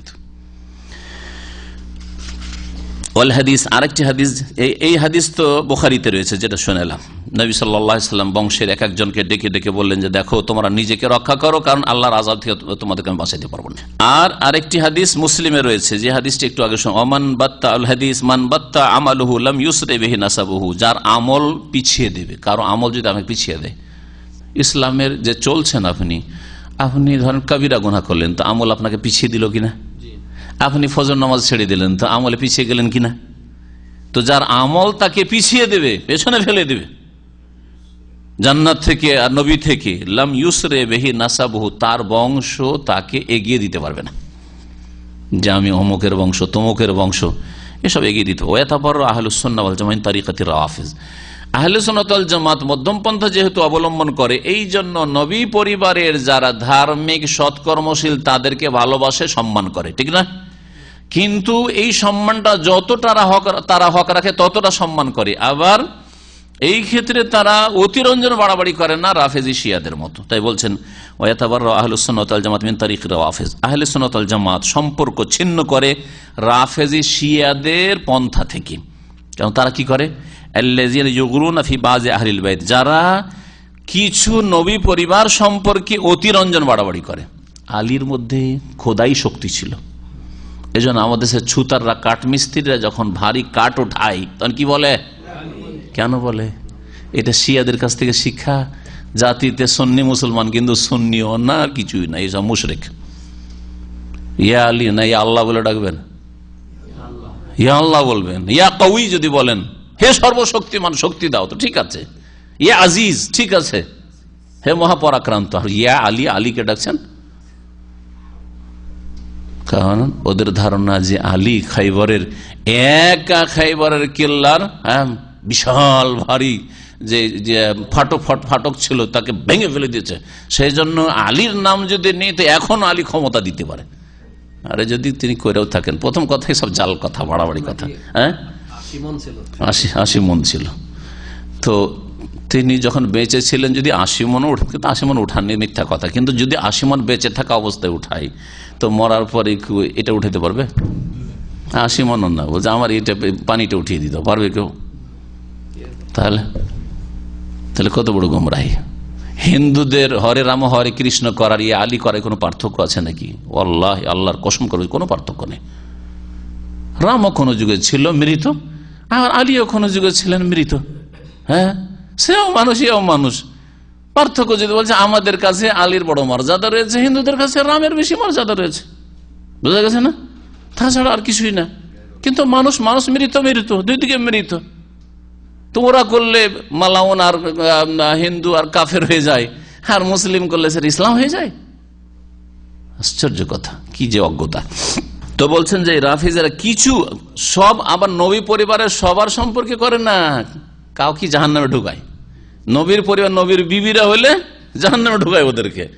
আলীর বংশ যদি হয় আল্লাহর মর্যাদা আরশ কুরসিতে বসায়। ওয়াইদাউন আল্লাহুল ইসমাতা, এবং নবী পরিবারের কিছু লোক সম্পর্কে তারা পাপ মুক্ততার দাবি করে যে এরা মাসুম, এদের দ্বারা কোনো পাপই হয় না। আলীর দ্বারা কোনো ভুল হইতে পারে না, হোসেনের দ্বারা পাপ হইতে পারে না, হাসান দ্বারা হইতে পারে না। শুধু তাই নয়, তাদের 12টি ইমাম মাসুম আছে। ইরানি তরিকার যারা রাফেজি শিয়া, তাদেরকে বলা হয় ইসনা আশারিয়া। কেন বলা হয় ইসনা আশারিয়া? তাদের 12 ইমামে বিশ্বাসী যে 12 জন ইমাম আছেন যারা মাসুম, যারা নিষ্পাপ, ফেরেশতার মতো, জিবরাইল মিকাইল মতো, কোনো গুনাহ হইতে পারে না তাদের দ্বারা। মাসুম একমাত্র আম্বিয়া রসুলগণ। তারপরে আম্বিয়া রসুলগণের মাসুম হওয়া কেমন যে তাদের কি যদি ভুল ত্রুটি হয়েও যায় তো আল্লাহ সংশোধন সাথে সাথে করে দেয়। এমন না যে ভুল হবেই না, ভুল ত্রুটি হয় তাহলে কি করেছেন? সংশোধন করে দিয়েছেন। তাদের থেকে, নবী রাসূলগণ থেকে আমাদের মতো যে কোনো বড় ব্যক্তি হয়ে যাক না, ইমাম বুখারী হয়ে যাক, আর ইবনে তাইমিয়া হয়ে যাক, আর ইমাম আবু হানিফা হয়ে যাক, কোনো নিশ্চয়তা নেই যে আল্লাহ তাকে ওহী করে কি করে দেবেন, সতর্ক সাবধান। হইতে পারে সারা জীবন একটা ভুলের উপর আমরা থেকেই গেলাম, হইতে পারে, এটা বুঝা গেছে। আর নবী রাসূলগণ না, যেমনই একটু ভুল ত্রুটি হতে যাচ্ছে কি করেছেন? সতর্ক সাবধান করে দিয়েছেন। যেমন মুসা আলাইহিস সালামকে যখন জিজ্ঞেস করলো, মুসা আলাইহিস সালাম যখন তিনি খুতবা দিলেন, আর খুব সুন্দর খুতবা বক্তব্য শোনার পরে এত খুশি হয়েছে লোকেরা, বলছে আপনার চেয়ে বড় আলেম কি পৃথিবীতে আছে, জ্ঞানী আছে? তখন তিনি কি বলেছিলেন? না, আমার চেয়ে বড় জ্ঞানী নেই। কথা তো সত্যি, মুসা রাসূল, ওর চেয়ে জ্ঞানী আর কে হইতে পারে, আর আলেম কে হইতে পারে, তার কাছে ওই আসছে। কিন্তু আল্লাহকে এটা পছন্দ লাগলো না যে তুমি সারা দুনিয়ার কি করে খবর জানলে, ওটা তো আমি জানি। হতে পারে তোমার চোখের আড়ালে কেউ আছে, তুমি কি করে বললে যে আমার চাইতে বেশি জ্ঞানী নেই? তো যাও, ঠিক আছে, যাও, খেজেরের সাথ ধরো। আর ওই মুসা আর খেজেরের ঘটনা তখন একটু সামান্য ভুল হলো, আল্লাহ কি করেছেন? শুধরে দিয়েছেন, সংশোধন করে দিয়েছেন। কিন্তু আমার আপনার বড় বড় ভুল হয়তো আছে, শুধরাইল না, সংশোধনই হইল না, হতে পারে যতই পরেজগার হয়ে যান না কেন। এটা হচ্ছে মাসুমের অর্থ নবী রাসূলের ক্ষেত্রে।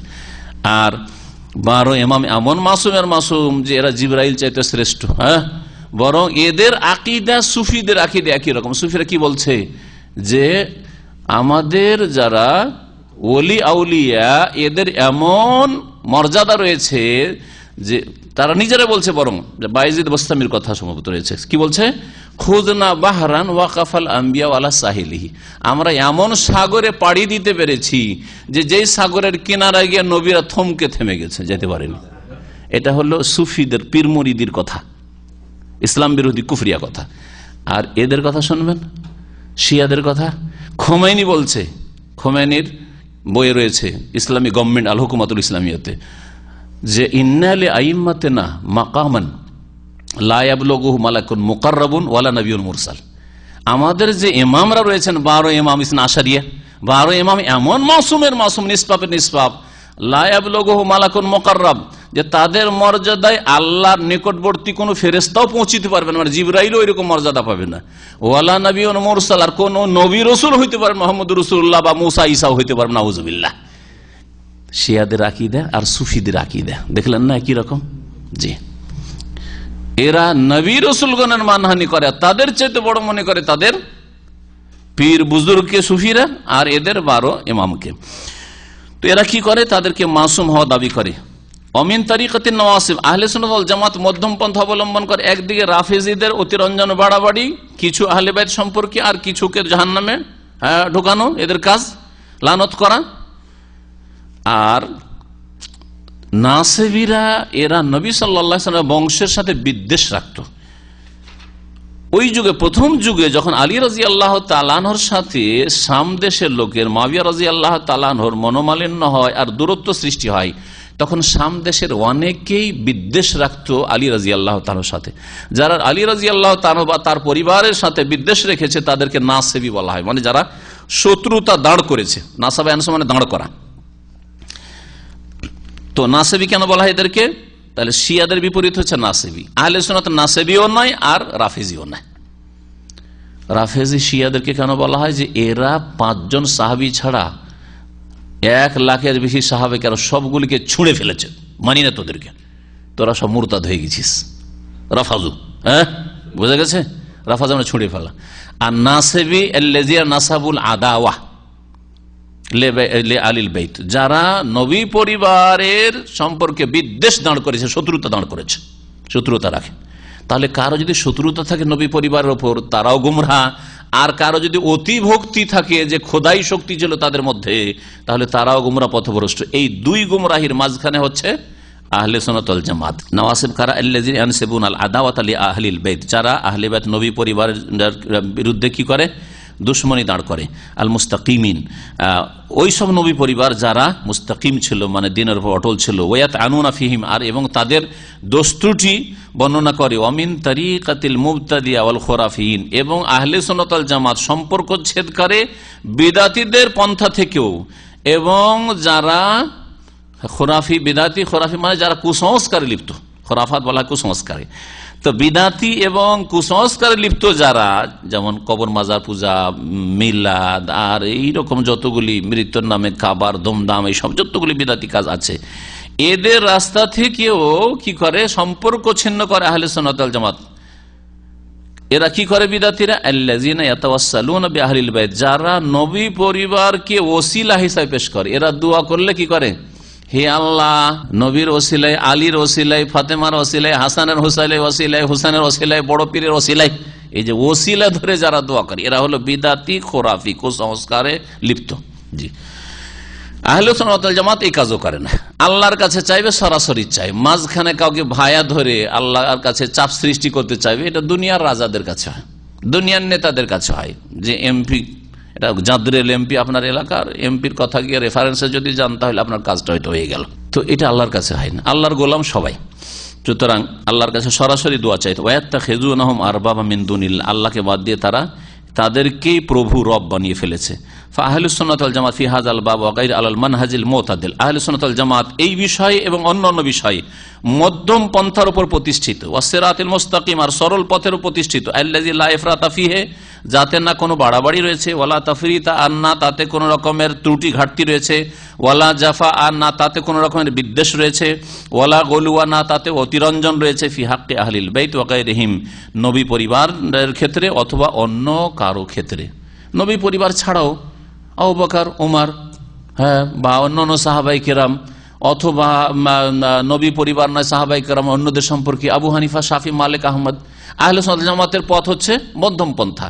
না এদের ক্ষেত্রে এমন বাড়াবাড়ি করে যে 40 বছর ধরে ইমাম আবু হানিফা এশার উজুতে ফজর পড়েছেন, আর 40 বছর ধরে একটানা রোজা রেখেছেন, কোনো ইফতারি করেননি। তার খাদেম ইফতারি নিয়ে আসতেন, ইফতারিটা একটা চাকরকে লুকিয়ে দিয়ে দিতেন, আর না খেয়ে তিনি থেকে যেতেন। এসব কিছু বোঝা গেছে।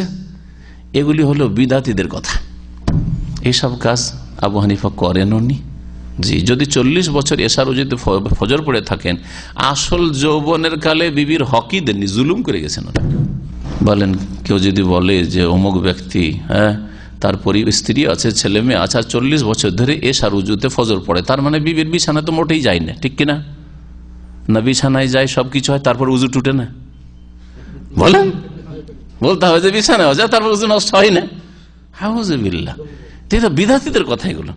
এইরকমই যারা শাফি, তারা শাফিকে এরকম বাড়িয়েছে, হ্যাঁ, এইরকম করেছে। তো এই মুখাল্লিদ গোড়াগুলো জাল, কত যে জালিয়াত করেছে, পীরের মুরিদরা এরকম করেছে, কত যে কেরামতি গড়েছে পীরকে বড় করার জন্য আর বাড়াবার জন্য, আর পীরের মুরিদের সংখ্যা বাড়াবার জন্য। আমাদের পীর সাহেব গামছা বিছিয়ে নদী পার হইতেন, হ্যাঁ, আমাদের পীর সাহেব আকাশে নামাজ পড়তেন, আকাশ পথে নামাজ পড়তেন, দাঁড়িয়ে যাই নামাজ বিছিয়ে দেখে নামাজ পড়ছে, পুকুরে যাই নামাজ বিছিয়ে নামাজ পড়ছে। জি হ্যাঁ, তো এগুলো, অথচ নবী কি বলছেন, এজা মাতা ইবনে আদম সন্তান, তাহলে ফজলুল করিম আদম সন্তান নয়, মনে হয় জিবরাইল সন্তান, তাই না? আদম সন্তান মারা গেলে ইন কাতা আনহু আমালহু, তার আমল বন্ধ হয়ে যায়, নামাজ পড়া বন্ধ হয়ে বলছে নামাজ পড়ে। বুঝতে পেরেছেন কি ভণ্ডামি, কি ব্যবসা, ধর্ম ব্যবসা। লোক বাড়ে, মুরিদ বাড়ে, তো মুরিদ বাড়ালে ইনকাম বাড়বে, মুরিদ না বাড়াতে পারলে ইনকাম বাড়বে না। আরে আমাদের ছাত্র বাড়াইলে তো একটা রিয়াল নিব না, দিচ্ছেন না, ঠিক না? তা আমাদের ছাত্র বাড়িয়ে তো আপনাদের শিক্ষা লাভ, কিন্তু ওদের বাড়াইতে পারলে নজর নিয়াজের রাস্তা খুলে যাবে, খালি হাতে তো কেউ আসবে না। আর ভিতরে গিয়ে দেখেন যে কত কি লোকেরা নিয়ে আসে, খোঁজ খবর নিয়ে দেখেন, তাহলে বুঝবেন যে কি নিয়ে আসে। আহলে সুন্নাত ওয়াল জামাত মধ্যম পন্থা অবলম্বন করে, সরল পথের উপর প্রতিষ্ঠিত, না তাদের বাড়াবাড়ি রয়েছে, না ত্রুটি রয়েছে, না বিদ্বেষ রয়েছে, বিদ্বেষও নেই। আবু হানিফার সাথে, শাফি, মালিক আহমদের সাথে কোনো বিদ্বেষও নেই, কোনো ত্রুটিও নেই। মান মর্যাদায় 4 জনকে একই নজরে বড় বড় ইমাম মনে করি এই উম্মতের, কিন্তু 4 জনের একজনকে একবারে মাথায় না চাঁদে তুলে দিলাম, আর একজনকে আসফালা সাফেলি না, একেবারে জমিনের নিচে নামিয়ে দিলাম। গুমরাহি, এগুলো গুমরাহি। বলছেন যে ওয়ালা গুলওয়া ফি হাক্কি আহলিল বাইত ওয়া গায়রিহিম, না আহলে বাইত সম্পর্কে না অন্যদের সম্পর্কে কোন রকম অতিরঞ্জন বাড়াবাড়ি রয়েছে। কত অতিরঞ্জন রয়েছে। আব্দুল কাদের জিলানী মায়ের পেটেই 18 পারা কোরআন মুখস্থ, আর নবী 40 বছর হয়ে গেছে, জিবরাইল এসে বলছে ইকরা, বলছে আমি পড়তে জানি না। নবী যে সাইয়্যিদুল মুরসালিন, সবচেয়ে শ্রেষ্ঠ নবী মুহাম্মদ রাসূলুল্লাহ সাল্লাল্লাহু আলাইহি ওয়াসাল্লাম, 40 বছর বয়স হয়ে গেছে, জিবরাইল এসে বারবার করে বলছে ইকরা, না জানা নেই, বলছে না 3 বার করে ইকরা, বলছে পড়তে জানি না। আর এই মায়ের পেটে 18 পারা মুখস্থ করে বসে আছে। আল্লাহ কোরআনে বলছেন যে ওয়াল্লাহু আখরাজাকুম মিন বুতুনি উম্মাহাতিকুম লা তা'লামুনা শাইআ, হে মানব জাতির মধ্যে নবীও শামিল আর জিলানীও শামিল। নবী যখন শামিল তো জিলানী তো শামিল অবশ্যই, ঠিক না? জিলানী চাইতে অনেক বড় 4 ইমাম, আবু হানিফা, শাফি, মালিক অনেক বড় ইমাম, বুখারী, মুসলিম, আবু দাউদ, তারা অনেক বড় জিলানী, আব্দুল কাদের জিলানী চাইতে। আল্লাহ কি বলছেন, ওয়াল্লাহু আখরাজাকুম মিন বুতুনি উম্মাহাতিকুম, আল্লাহ তোমাদেরকে বের করে নিয়ে এসেছেন, পয়দা করেছেন তোমাদের মায়েদের পেট থেকে। সব নিজের মায়ের পেট থেকে বেরিয়ে এসেছো। যখন মায়ের পেট থেকে তোমরা বেরিয়ে এসেছো, লা তা'লামুনা শাইআন, কিছুই জানতে না, তোমরা কিছুই জানতে না, একটা আয়াতও জানতেন না, হ্যাঁ, আল্লাহ নামটাও জানতেন না, আকবর নামটাও জানতেন না, সুবহানাল্লাহ জানতেন না, কিছু জানতে লা তা'লামুনা শাইআ কোরআন বলছে। আর এরা কি বলছে, জিলানী 18 পারা জানতো, শুধু জানতো না, মুখস্থ ছিল। জি হ্যাঁ, তো এইরকম অতিরঞ্জন বাড়াবাড়ি যারা করে তারা আহলে সুন্নাত নয়, তারা সুন্নি নয়। অথচ ভারত, বাংলাদেশ, পাকিস্তানে সুন্নি কারা? যারা যত কবর মাজার পূজা করতে পারে, যারা যত জিলানী চিস্তির পূজা করতে পারে, আর যত এইসব কথা বয়ান করতে পারে, তারাই হচ্ছে সুন্নি, তারা সুন্নি। আর যদি এগুলোর বিরোধিতা করে, যেগুলো ঠিক নয়, তো বলছে যে এরা সুন্নি নয়, ওয়াহাবি। এবার বুঝলেন তাদের কাছে কোরআনে ওয়াহাবি, ইসলামের কথা বললে ওয়াহাবি হয়, আর শিরক বিদআত করতে পারলে কি হয়, সুন্নি হয়। এটা হলো ভারতীয় দেশি ধর্ম, ভারতীয় দেশি ধর্ম। বলছেন ওয়া আহলুল বাইত আল মুস্তাকিমুনা ইউনকিরুনা আল গুলওয়া ফিহিম, আচ্ছা যারা নবী পরিবার, তারা কি এই অতিরঞ্জন বাড়াবাড়ি পছন্দ করবে? কখনো পছন্দ করবে না, পছন্দ করেনি, বরং শাস্তি দিয়েছে। উল্লেখ করেছেন লেখক, আহলে বাইত যারা নবী পরিবার, আল মুস্তাকিমুন, আর যারা সরল পথের অনুসারী, যারা দিনের উপর অটল, ইউনকিরুনা আল গুলওয়া ফিহিম, তাদের সম্পর্কে অতিরঞ্জন বাড়াবাড়িকে অস্বীকার করেন। ওয়াতাবাররাউনা মিনাল গুলাত, আর যারা অতিরঞ্জনকারী, তাদের থেকে সম্পর্ক ছেদ করেন তারা। ফাকাদ হাররাকা আমিরুল মুমিনিন আলী ইবনে আবি তালিব, দেখেন যে আমিরুল মুমিনিন আলী রাদিয়াল্লাহু তাআলা যখন জানতে পারলেন যে কিছু লোকেরা আজকাল বলছে যে আলী নাকি এলাহ, আলী আল্লাহ, আলীর মধ্যে আল্লাহর গুণ আছে, খোদাই গুণ আছে। এই কথা যখন জানতে পারলেন তার বেঁচে থাকা অবস্থায় জীবদ্দশায়, তখন কি করেছিলেন? ওই এইরকম অতিরঞ্জনকারী লোকদেরকে তিনি আগুনে জ্বালিয়ে মেরেছিলেন। আল গোলাত আল্লাযিনা গালাউ ফিহি, তার সম্পর্কে যারা গুলু বাড়াবাড়ি করেছিল তাদেরকে কি দিয়ে? আগুন দিয়ে জ্বালিয়েছিলেন। ইবনে আব্বাস রাদিয়াল্লাহু তাআলা আনহুমা, আব্দুল্লাহ বিন আব্বাস প্রখ্যাত মুফাসসির সাহাবী, তিনি যখন জানতে পারলেন যে আলী রাদিয়াল্লাহু তাআলা কুফাতে, যেহেতু রাজধানী তার কুফাতে ছিল, আর আব্দুল্লাহ বিন আব্বাস মক্কায় থাকতেন, তায়েফে থাকতেন, শুনতে পেলেন যে আলী রাদিয়াল্লাহু তাআলা আনহু তার সম্পর্কে যারা অতিরঞ্জন বাড়াবাড়ি করে বলতো যে আলী এলাহ হয়েছে, ইবনে সাবা ইহুদির চক্রান্ত। বলছে আলী যেমন তেমন লোক না, তার মধ্যে খোদাই শক্তি আছে, উলুহিয়াত আছে, সে দিতে পারে, সে পৃথিবীকে ধরে থাকে। এই যে গোস কুতুবের আকীদা ওখান থেকে এসছে, ইবনে সাবা ইহুদির ধর্ম এটা, হ্যাঁ, তার ষড়যন্ত্র ইসলামকে ধ্বংস করার। যখন শুনতে পেলেন ইবনে আব্বাস যে আলী রাদিয়াল্লাহু তাআলা ওদেরকে পানিশমেন্ট হিসাবে কি করেছেন? জ্বালিয়ে মেরেছেন, পুড়িয়ে মেরেছেন, তখন তিনি বললেন যে মারাটা ঠিক হয়েছে, তবে জ্বালানোটা ঠিক হয়নি। হাদিস ওনার জানা ছিল যে জ্বালাইতে হয় না, তবে এইরকম মুশরিক মুরতাদদেরকে হত্যা করা এটা হচ্ছে ইসলাম।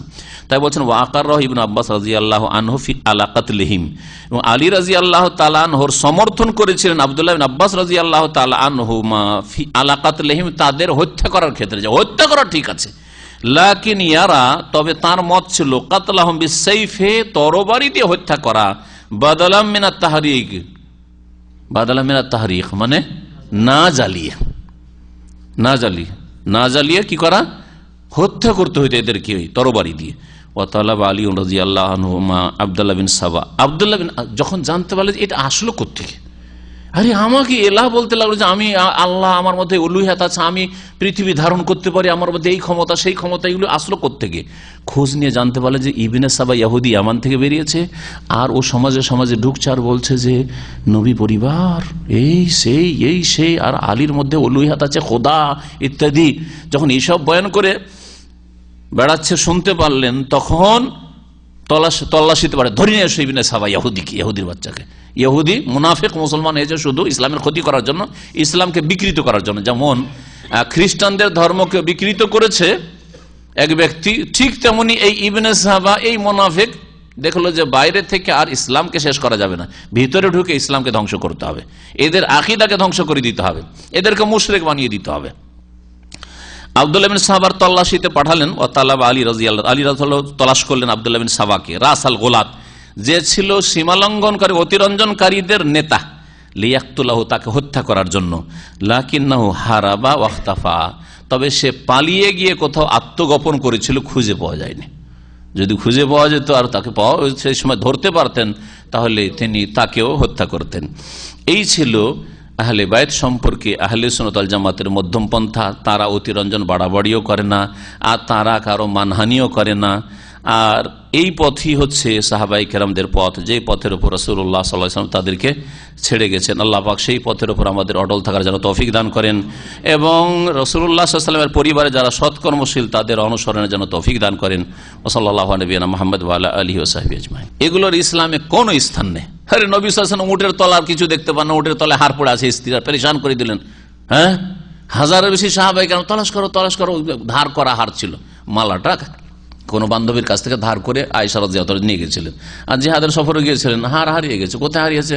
যেমন উট থেকে নেমেছেন, হাড়টা পড়ে গেছে, আর উট বসে গেছে, উটের পেটের তলে হাড় পড়ে আছে, খুঁজে পান না, আর আরশ কুরসি খুঁজে চলে এলো। হ্যাঁ, এইসব ভণ্ডরা, বুঝতে পারছেন? অথচ রাসূলুল্লাহ সাল্লাল্লাহু আলাইহি ওয়াসাল্লাম ওহী না আসলে নবীকে খবর নেই। বুঝা গেছে? জি, স্ত্রী থেকে গেল, মনে করছে যে উঠে গেছে ওই হাওদার মধ্যে, হয়তো উঠিয়ে দেওয়া হয়েছে। কেউ স্ত্রীকে ছেড়ে আসবে? নবী সাল্লাল্লাহু আলাইহি ওয়াসাল্লাম যদি আলেমুল গায়বী হলেন, আর যদি কাশফি থাকলো, তো তখন কাশফগুলো গেল কোথায়? না, সব কাশফগুলো সব ভারত চলে গেছে, সব ভারত আর বাংলাদেশ চলে গেছে কাশফগুলো। এশার ফরজের আগে এমনি সুন্নত নেই, তবে তাহিয়াতুল মসজিদ আছে, তাহিয়াতুল ওযু আছে। মসজিদে গেলে তাহিয়াতুল মসজিদের সুন্নাত, আর যদি উযু করে থাকেন তো উযুর তাহিয়াতুল ওযুর নিয়তও পড়তে পারেন। সুতরাং দুই কমপক্ষে এই দুটোরই নিয়ত করেন, অথবা দুইয়ের জায়গায় আপনি 4 পড়েন, সমস্যা নেই। আর এমনি যদি নফল, আমার সময় আছে, আমার কোরআন না পড়ে, অনেকের হয়তো চশমা নেই, আমাদের মতো বয়স যারা চশমা না থাকলে কোরআন পড়তেও পারে না, সৌদি আরব থাকলেও সামনে করে রাখা যায়, হয়তো পড়তে কষ্ট হয়, তো সময়টা এমনি বসে না থাকে, কেউ তসবি করছে না হয় বসে এমনি বসে ইন্তজার না করে নামাজ পড়তে থাকেন, অসুবিধা কি? 10 রাকাতও যদি পড়েন কোনো অসুবিধা নেই। নফল মানে কি, যত পড়বেন নাকি, না পড়লে কোনো নাকি নেই। যেদিন টাইম পেয়ে নিলাম 10 রাকাত পড়ে নিলাম, আর যেদিন টাইম পেলাম না 2 রাকাতই পড়লাম, না পেলাম সরাসরি গিয়ে জামাতে লাগলাম, বোঝা গেছে। কিন্তু নফলের আবার পরিমাণ নির্ধারণ করা যে এর সাথে 17 রাকাত নামাজ, এগুলো হচ্ছে বিদাতীদের তরিকা, এগুলো তরিকা ইসলামে নেই। অতটা বলতে হবে যতটা আল্লাহ এবং তার রাসূল বলেছেন। 4 রাকাত ফরজ নামাজ আল্লাহ বলেছেন, হ্যাঁ, আর 2 রাকাত সুন্নাতে রাতে, আর 1 রাকাত বেতর অথবা 3 রাকাত বেতর, তো 7 রাকাত বা 9 রাকাত, তো 7-এর জায়গায় 17 করবেন আবার পরিমাণ, এগুলো হচ্ছে ভুল তরিকা, এগুলো ভুল। মানুষকে ছেড়ে দেন, বলে যে 7 পড়ার পরে যত পারো পড়ো, কমপক্ষে 7 পড়তে হবে, আর এর আগে পরে যত পারবে পড়তে থাকো, অসুবিধা কি? কোনো মানা নেই। সারা রাত নামাজ পড়তে থাকেন, কাজ কাম নেই, আপনি বলছেন আল্লাহর ইবাদত করবো আমি, মেলা উদ্দেশ্যে নামাজ পড়তে পারেন আপনি, বালা মুসিবত আছে, নামাজ পড়ে আল্লাহর কাছে সাহায্য চাইবো, কোনো অসুবিধা নেই। নফল পড়তে কোনো অসুবিধা নেই, কিন্তু নফলকে আবার কি করা, নাম দিয়ে দেওয়া, আর নফলকে পরিমাণ, তার পরিমাণ নির্ধারণ করা যে এতটা নফল পড়তে হবে এই সময়, না, এগুলো ভুল, এগুলো ভুল। কারণ বৈশা ফরজ নামাজ বৈশা হবে না যদি দাঁড়িয়ে পড়তে পারে, আর সুন্নত নফল নামাজ বৈশা পড়লেও হবে, কিন্তু অর্ধেক নেকি পাবে। তো নেকির ওপর কত অনীহা, হ্যাঁ, যে 1000 নেকি সাপোজ মনে করেন, 500 দরকার, আর বেশি দরকার নেই। কিন্তু এখন যদি আপনাদেরকে বললে যে 2টো জায়গায় চাকরি আছে না, পার্ট টাইম আছে, এখন পার্ট টাইমে ডাকছে, এক জায়গায় 100 রিয়াল, আর এক জায়গায় 50 রিয়াল, এমন কোন পাগল আছে? বলছে আমার 100 রিয়াল দরকার নেই, 50 হলে মেলা, 50টায় যাই, আছে কেউ? পয়সার ক্ষেত্রে কেউ পাগল নাই, কিন্তু নেকির ক্ষেত্রে সব পাগলের দল বৈশা বৈশা নামাজ পড়ে, বুঝতে পেরেছেন? সব পাগলের দল এগুলো। আর বিদাত যারা করে তারা পাগলই হয়, হুঁশ দিশা থাকে না। শিরক বিদাত করলে মানুষ পাগল হয়ে যায় আসলে, কারণ ব্লাইন্ড, তো ব্লাইন্ড মানে তো অন্ধ, মানে তো পাগল, কিছু বুঝে না, ওর অন্তর অন্ধ নয়, চোখ অন্ধ। বাকি কোরআন এবং হাদিস দিয়ে যারা চলবে তারা এরকম কাজ করবে না। নেকি করতে আগ্রহী, তো আমি 2 রাকাতও পড়লাম, 2 রাকাতে যদি 100 নেকি হয়, তো 2 রাকাত পড়ে আবার 50 কেন নেকি নেবো আমি? 2 রাকাতও পড়লাম, আর বসে বসে পড়ে আমি 50 নেকি কেন নেবো? পুরাই নেকি নেবো আমি, দাঁড়িয়ে আলহামদুলিল্লাহ পড়তে পারবো। এই বসে নামাজ পড়ার কোন দলিল নেই। বসে নামাজ পড়া একমাত্র আছে, নবী সাল্লাল্লাহু আলাইহি ওয়াসাল্লাম লম্বা তাহাজ্জুদ পড়ার পরে ক্লান্ত হয়ে যেতেন, সেই জন্য বেতরের পরে 2 রাকাত বসে পড়তেন। হ্যাঁ, ওই রকম লোক যদি ভোর রাত্রে, হ্যাঁ, তাহাজ্জুদের শেষে, বেতরের শেষে ক্লান্ত হয়ে গেছে, লম্বা তাহাজ্জুদ পড়েছে তাই ক্লান্ত হয়ে গেছে, তাই বসে 2 রাকাত পড়ছে, তাহলে ঠিক আছে। কিন্তু এশার পরে কোনো সাহাবীও পড়েননি এরকম। এশার পরে মসজিদে বেতরটা পড়ে আবার বসে বসে নফল পড়ছেন, কোনো সাহাবী পড়েননি। দেন কেউ প্রমাণের? কোথাও নেই প্রমাণের। একমাত্র তাহাজ্জুদ গুজার লোকের জন্য এটা বসে বসে পড়া, তাও যদি পড়তে হয়। তারপরে এটা যে এমন সুন্নাত যে বসেই পড়তে হবে জরুরি না। নবী সাল্লাল্লাহু আলাইহি ওয়াসাল্লাম 2 রাকাত পড়েছেন, আর তার সুন্নাত তো, তার তাহাজ্জুদ তো আর যেমন তেমন হইতো না। রাতের অর্ধেক, 2/3 অংশ, অথবা কমপক্ষে 1/3 অংশ, তাহলে কমপক্ষে 3 ঘন্টা। 3 ঘন্টা বলেন যে কে তাহাজ্জুদ পড়িতে পারবেন? আধা ঘন্টা পড়লে, আজকালকার যেমন আধা ঘন্টা তাহাজ্জুদ পড়লে বলবো যে মাশাআল্লাহ, কামিয়াব, কামিয়াব যে আপনার জীবনে আপনি আধা ঘন্টা রাত্রে সময় দিতে পারছেন আপনি আল্লাহর সাথে, বুঝতে পেরেছেন? 1 ঘন্টা যদি তাহাজ্জুদ পড়েন তো বলবো যে হ্যাঁ ঠিক আছে, আপনার জন্য ক্লান্ত হয়ে পড়েছেন, যান বসে বসে আপনি পড়েন, ওই বেতরের পরে 2 রাকাত পড়েন, কারণ 1 ঘন্টা তাহাজ্জুদ পড়েছেন, পড়েন আপনি আধা ঘন্টা তাহাজ্জুদ, আর তারপর বেতরের পরে বসে বসে সুন্নত পড়েন। তারপরও নাজায়েজ বলবো না যদি তাহাজ্জুদ গুজার হয় তাহলে। কিন্তু এশা পরে বসে বসে মসজিদে খোঁড়ার মতো এই পড়া, এটা বিদআত অবশ্য। এটা কোন সুন্নাত দ্বারা, সাহাবায়ে কেরামদের আমল দ্বারা প্রমাণিত নয়। ইবনুল কাইয়িম রাহমাতুল্লাহ আলাইহি কিতাবুর রূহ, ভালো প্রশ্ন করেছে। কিতাবুর রূহ কিতাবটি ইবনুল কাইয়িম রাহমাতুল্লাহ তার জীবনের প্রথম যুগে লিখেছিলেন, আর যার ফলে তাতে অনেক ভুল কথা আছে, ভুল কথা আছে, যে ভুল কথাগুলি থেকে গেছে। বিদআতপন্থীরা ওইসব কিচ্ছা কাহিনী পেশ করে, ইবনুল কাইয়িম বলেছেন। আর ইবনুল কাইয়িম, আমি ইবনুল কাইয়িমের কথা বাদ দেন, আমার যদি 1982 আমি 82-তে দাওরা ফারিগ হয়েছি, 1982, 83, 84, 85, 86 পর্যন্ত, 85-86 পর্যন্ত, এই পর্যন্ত 5 ওয়াক্ত মোনাজাত করেছি।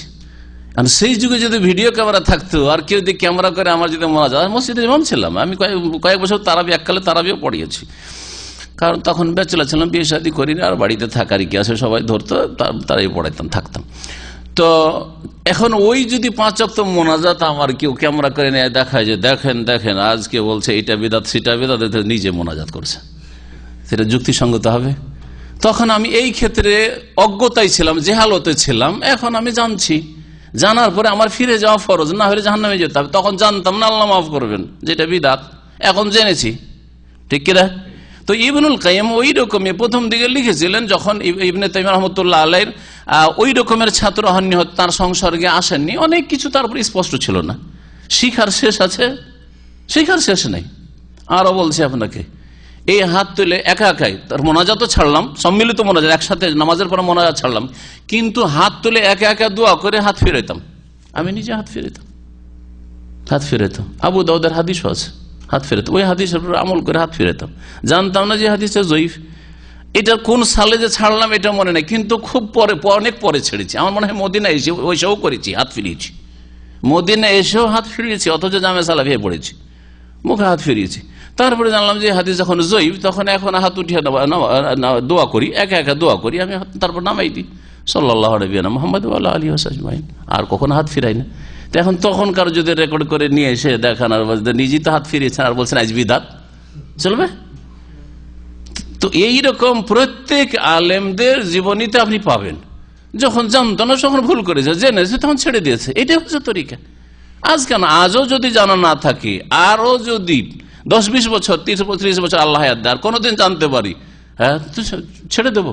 ইমাম আবু হানিফা সম্পর্কে তাই তো বলা হয়, সারা জীবন তিনি ঘোড়াকে হারাম বলতেন, ঘোড়া খাওয়া। আর ইন্তেকালের 3 দিন পূর্বে, রিওয়ায়াতটি তার থেকে বর্ণনা করা হয়েছে, 3 দিন পূর্বে তারপর মাসলা স্পষ্ট হলো যে হাদিস যেহেতু কয়েকটা, বুখারী তো আছে, ঘোড়া খেয়েছেন সাহাবায়ে কেরামরা। আবু বকরের মেয়ে আসমা বলছেন আমরা জবাই করে খেয়েছি, বলে ঘোড়া হালাল। এখন যদি বলে আবু হানিফা সারা জীবন ঘোড়া হারাম করে এসছে, আবার কি জন্য এখন হালাল বলবে? চার্জ করবেন নাকি? এতদিন জানতাম না আমি, এখন আমি জানিস, আমার কাছে সহিহ সনদে হাদিস পৌঁছেছে, সুতরাং এখন আমি বলছি যে হালাল, অসুবিধা আছে নাকি? এটাই তো ঠিক কথা, এটাই ঠিক কথা। যেটা এ তো যে লোক অন্যায় করছে সে তো পাপী, ফাসিক, কিন্তু যেই ব্যক্তি হয়তো দেখছে ওকে অন্যায় করতে, তার ক্ষেত্রে ওই হাদিস বোঝা গেছে। আপনি একটা আপনার চোখের সামনে অন্যায় হতে দেখছেন, সর্বনিম্ন স্তর হচ্ছে যে আপনি অন্তর থেকে ঘৃণা করে, যে ফিল্ম দেখছে আপনিও মজলিস বর্জন করবেন, ধূমপান করছে ধূমপানকারীর মজলিস বর্জন করবেন, ঠিক আছে ধূমপান করছেন, আচ্ছা ঠিক আছে, আপনার প্রয়োজন আছে, আমি পরে আসছি, পরে কথা বলছি, পরে দেখা করছি, বা কেটে পড়েন ওখান থেকে। এটা হচ্ছে অন্যায়ের প্রতিবাদ করা। আমি ধূমপান করার প্রতিবাদ করি অন্তর থেকে ঘৃণা করে, আর হাত দিয়েও ঘৃণা করে। ধূমপান করার লোককে দেখলে আমি নাক ঢেকে নি, যাতে ও বুঝুক যে আমি ওকে ঘৃণা করি, ওর এই কাজটাকে ঘৃণা করি আমি। বোঝা গেছে? বললে তো ওর সাথে আমার অত সময় কোথায় বলার, আর শুনবে বা কোথায়। সুতরাং কমপক্ষে আমি নাক ঢাকলাম, এতে বুঝিয়ে দিলাম যে আমি তোমার এই কাজ পছন্দ করি না। যেমন ময়লা আবর্জনার একটা গাড়ি যাচ্ছে, বা ময়লা আবর্জনা কোথাও আছে, ডাস্টবিন আছে, ডাস্টবিনের কাছ দিয়ে হাঁটছে, অথবা ধুলো উঠছে, নাক ঢাকছে কিনা, ওইরকম আমার কাছে ওই কাঁচড়ার মতো তোমার এই কাজটি, তুমি যেটা খাচ্ছ সেটা কাঁচড়া ডাস্টবিন থেকে উঠিয়ে খাচ্ছ, ওই রকম, সেই জন্য ঘৃণা করি, হয়ে গেল। এটা প্রতিবাদ আমি মনে করি, বুঝতে পারছেন? পাপ করছে, তাস খেলছে, ওখানে ওদেরকে সালাম দেবো না, এইটা হলো অন্তর থেকে ঘৃণা করা। সালাম পাওয়ার যোগ্য না তোমরা। তো এইভাবে অন্তর থেকে ঘৃণা করবে। আর যদি কথা দিয়ে উপদেশ দেওয়া সম্ভব হয়, তাহলে কথা দিয়ে উপদেশ দিতে হবে, শুধু অন্তর থেকে ঘৃণা করা যথেষ্ট না। আর বল প্রয়োগ করার বিষয়টি নিজের অধীনস্থদের ওপর চলবে, অন্যের ক্ষেত্রে চলবে না। এটা সরকার করবে গোটা দেশের ওপর, আর জনসাধারণ করবে নিজের আন্ডারে যেই লোকগুলি আছে তাদের ওপর। আমি আমার বাড়িতে বল প্রয়োগ করবো, আপনি আপনার বাড়িতে বল প্রয়োগ, আপনার বাড়িতে আমার বল প্রয়োগ করার কোনো অধিকার নেই, যেহেতু আমি আপনার ওস্তাদ হই, কিন্তু আপনার বাড়িতে আমার চলবে না। বুঝা গেছে? তো এটা হচ্ছে বল প্রয়োগ করা। হ্যাঁ, যদি আপনি কোনো প্রতিষ্ঠান মালিক, ইসলামিক সেন্টার আপনি ডাইরেক্টর, আর বেনামাজিকে আপনি এখানে চাকরি দিয়ে রেখেছেন, জবাব দিতে হবে আল্লাহর কাছে। আপনি একটা কোম্পানিতে ধরেন বস, ম্যানেজার, আর আপনার ওয়ার্কারগুলো নামাজ পড়ছে না, তাহলে অবশ্যই জবাব দিতে হবে ম্যানেজারকে, কফিলকে, মালিককে। এই ক্ষেত্রে বল প্রয়োগ করা উচিত তাদের। তো এইভাবে প্রত্যেকের অধীনস্থদের ক্ষেত্রে বল প্রয়োগের বিষয়টি। আর সরকারের অধীনে গোটা দেশ যেহেতু, এই জন্য সরকার যে কোনো পাপীর ওপর বল প্রয়োগ করবে, বল প্রয়োগ করে নামাজ পড়াবে, বল প্রয়োগ করে মদ বন্ধ করবে, বল প্রয়োগ করে কবর মাজার পূজা বন্ধ করবে, এগুলো সব সরকারের ফরজ। কিন্তু আমি বল প্রয়োগ করে মাজার পূজা বন্ধ করব, এটা আমার জন্য জায়েজ নাই, কারণ আমার অধীনে নয় এই মাজারগুলি। বুঝা গেছে? এই জন্য মাজারকে ভেঙে ফেলা অথবা মাজারকে উড়িয়ে দেওয়া, এগুলো হারাম কাজ, এগুলো আমার কাজ না, এগুলো মুফতির কাজ না, আর এগুলো যুবক পোলাপানদের কাজ, এগুলো সরকারের কাজ। সাল্লাল্লাহু আলাইহি ওয়া সাল্লাম মুহাম্মদ ওয়া আলা আলিহি ওয়া সাহবিহি আজমাইন। সুবহানাকাল্লাহুম্মা ওয়া বিহামদিকা আশহাদু আল্লা ইলাহা ইল্লা আনতা আস্তাগফিরুকা ওয়া আতুবু ইলাইক।